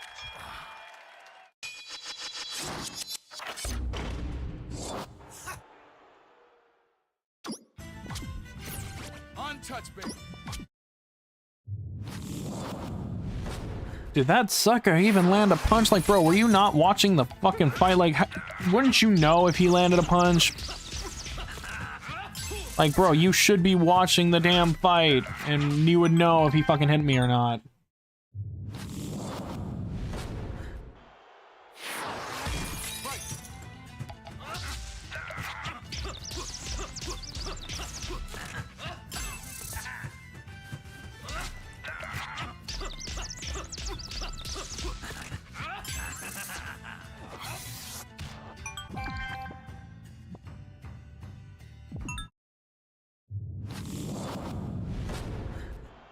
Like, I genuinely believe that Doc doesn't even watch half of these fights. He's just eating in the corner.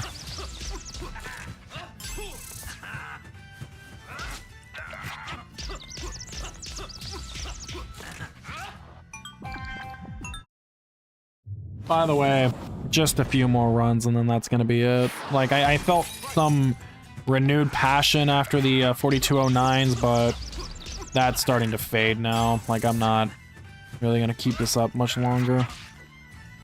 So I'm gonna say like maybe a couple more minutes and then I guess I'll just call it there so I can go to bed. Not even go to bed, just wind down because I don't see myself fucking going to bed. I ended up passing out for like maybe 30 minutes when I got home. Because like I said, I was texted by my boss yesterday asking me if I could like come in at like 7 or 8 a.m. and I'm like, that's not feasible at all. 7, absolutely not. There's no way I'm gonna be awake for that. 8 would be pushing it, like, at most. Here's one of my favorites, Mac. So I told him, yeah, I can do 9 or 9:30. And while I didn't actually see what time they added me until today, one, didn't help I had a nightmare. Great start. Fucking, that nightmare fucking really didn't help. And then I woke up and it was fucking 7 o'clock. And I'm like, are you fucking kidding me?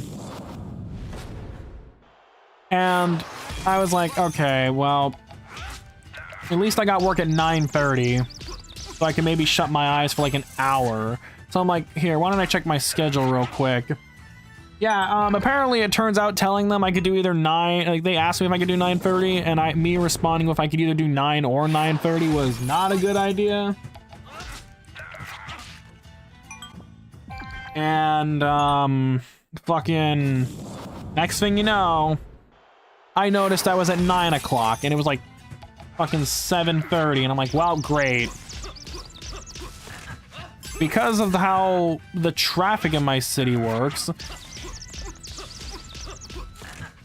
if I don't leave around like, fuck, 8:20, 8:15 to 8:20, I'm gonna be late because traffic going out of the city at that time is just a fucking nightmare. No relation to the one I actually had. But, like, I knew that because of the time my body woke me up, there was just no way in hell I was gonna be able to fucking go back to bed peacefully. So I basically was just laying there trying to keep my eyes shut for a little bit as like a salvage. Here's one of my favorites, Mac. And then I ended up leaving at like fucking, I don't even know. I think it was around 8:15, and then I basically had to sit in traffic for about, fuck, 25 plus minutes. Which doesn't sound like a lot, but if I would have left around like 8:30 or something, then yeah, I would have been guaranteed to be late for work. So, you know.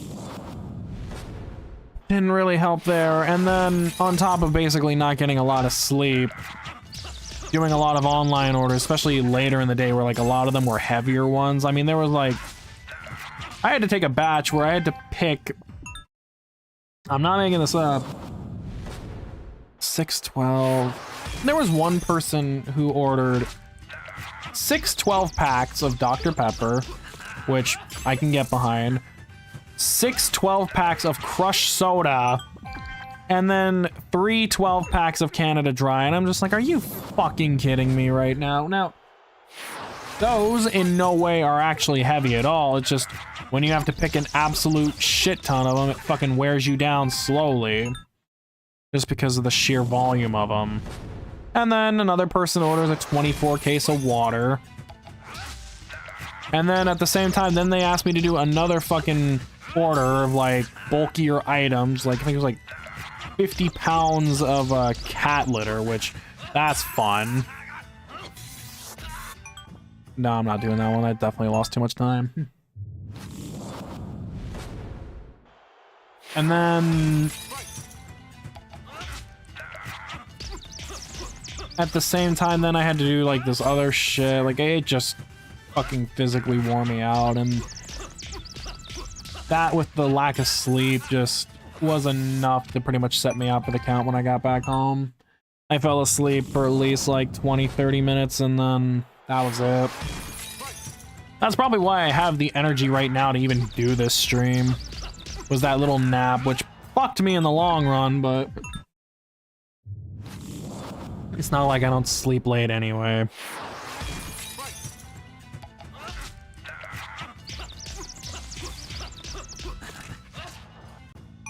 But yeah, I'm gonna say just maybe 2 or 3 more attempts. At least actual attempts, not resets, and then that'll be it.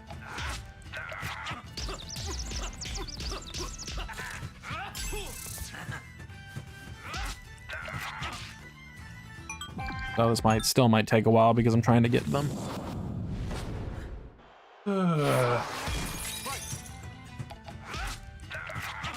Fucking really?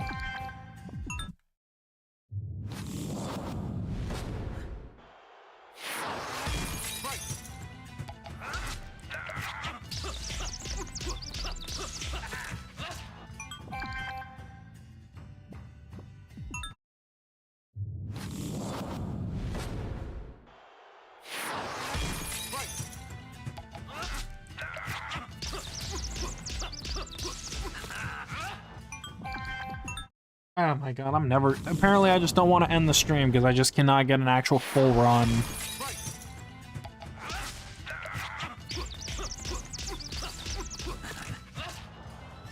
Just... Honestly, the one thing that really just makes this run so fucking irritating, more than anything... Not this headbutt here. It's those fucking hooks, like... It's not even a hook, like, uppercut. They are the... I know they're responsible for my frame losses. Here's one of my favorites, man. Because they're so wonky in their own, like, way. Alright, well, there's one. First time? No. First time won't be the last.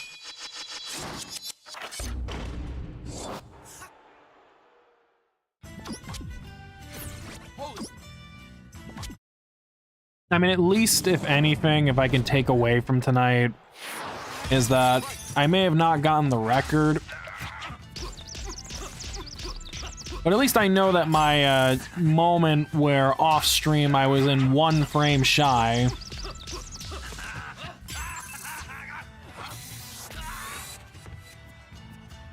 Here's one of my favorites, man. And I apparently just, the buffer didn't work. Cool. It's not the record, sure, but you know, the fact that I came within 1 frame is... Twice within 1 frame of it is is the thing to be happy about. Because prior to this stream, after getting it that one time, I wasn't able to get it again for whatever reason. I didn't come anywhere close. But now that I've done it twice, it's like, I just know that there's somewhere that if I can just get it all to align even once, then that's all I need, because I just got to do it once, and then I never have to do it again. Like, I mean, I could definitely do a full game run of this, but the thing about full game runs is that there is no way in hell you are going to get the task time for every single fight. There's no way that someone is going to be able to get the theoretical best time for this game just because there's too much luck, too much RNG. Like, a lot of execution that's just not something that's feasible that someone's going to be able to pull off in a full game run and nail every bit. Like, there's going to be parts where they flub or they have, like, a downtime. Like, yes, you can get a frame perfect, like a pitch perfect Glass Joe at the start at fucking 25-7-6. But with, like, the next fight, Kaiser, you might have a couple seconds lost because of the way his fight works. With King Hippo, I know he's confusing. Here's one of my favorites, Mike. What the fuck?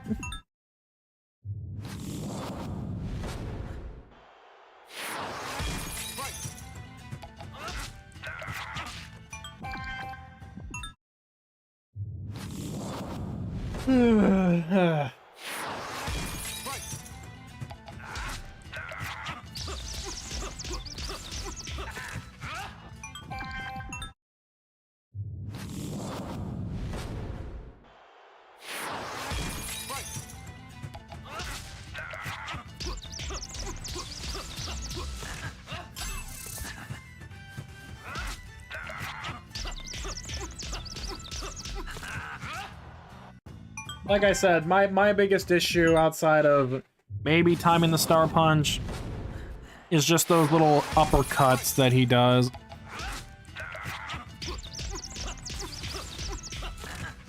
These ones, I mean, it's not like the headbutt where there is a little bit of a consistent cue to time it. Even if I screw it up.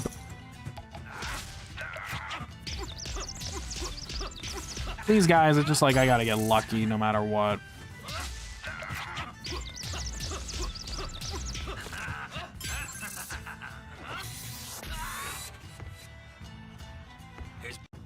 I don't think I did that right.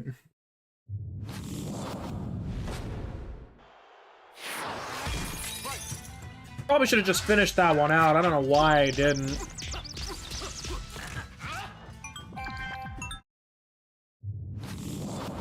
If all I had to do was duck it and I'd be good.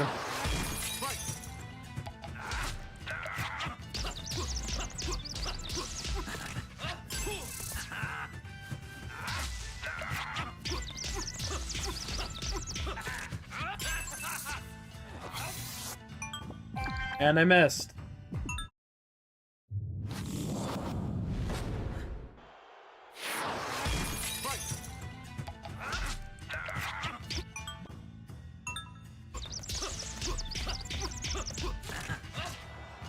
Alright, I'm glad I fucked up. I don't know why I hit the pause button there like I missed it.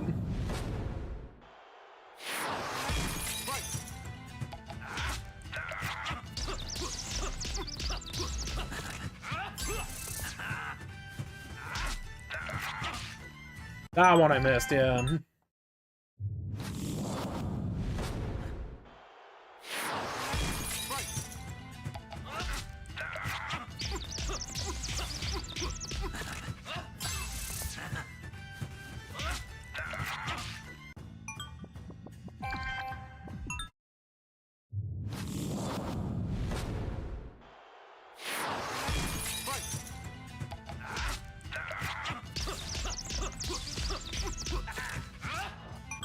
Like I said, I wish there was an easy cue for that uppercut.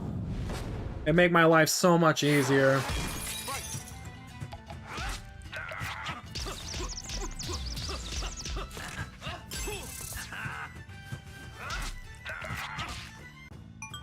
And then, of course, I just blow the headbutt there.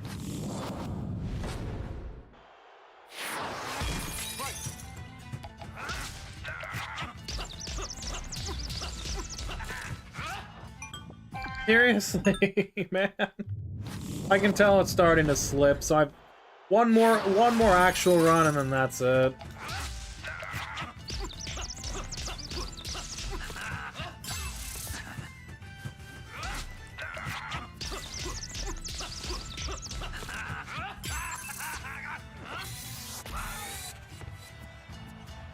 Here's one of my favorites, Mac.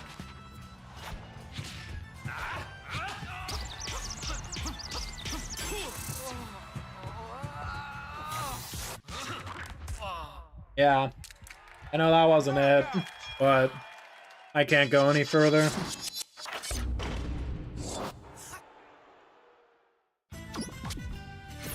Great fighting, man. Well, at least I came close twice. I know I can do it. I'll just need to dedicate more time later.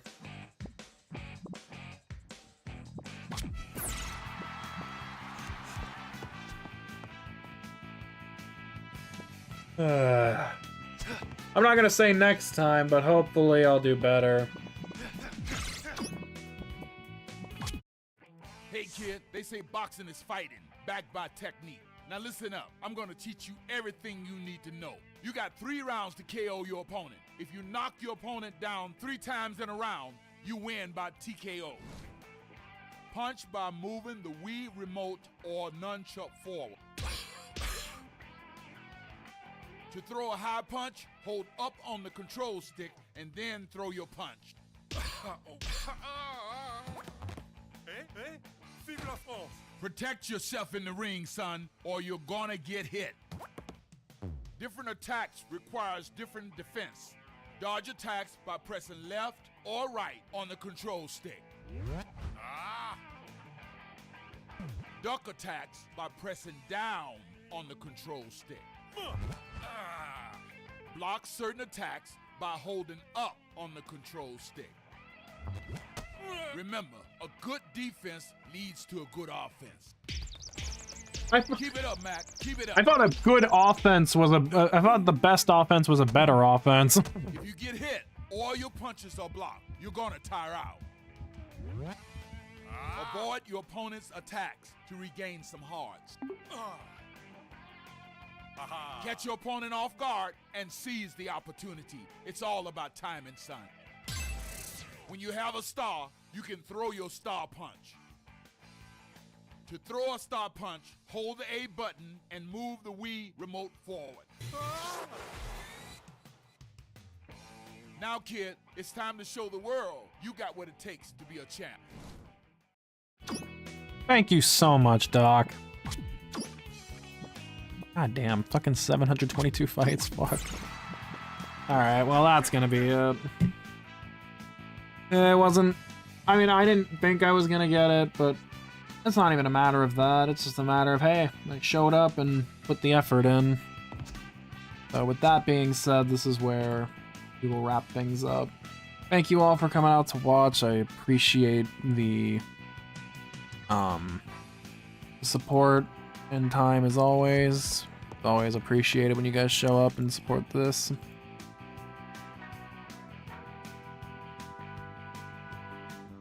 So, thank you guys for your time and whatever. It was fun. I'll probably be live tomorrow night. I don't know if I'm gonna do this again. I might.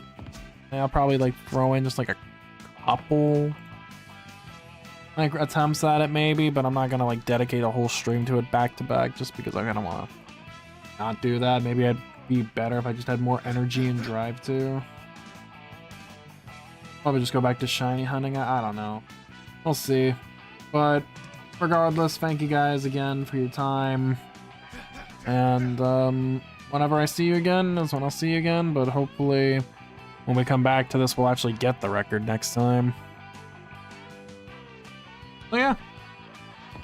Thank you all for watching. And until next time, y'all, take care and peace out. Have a good night, y'all. See you next time.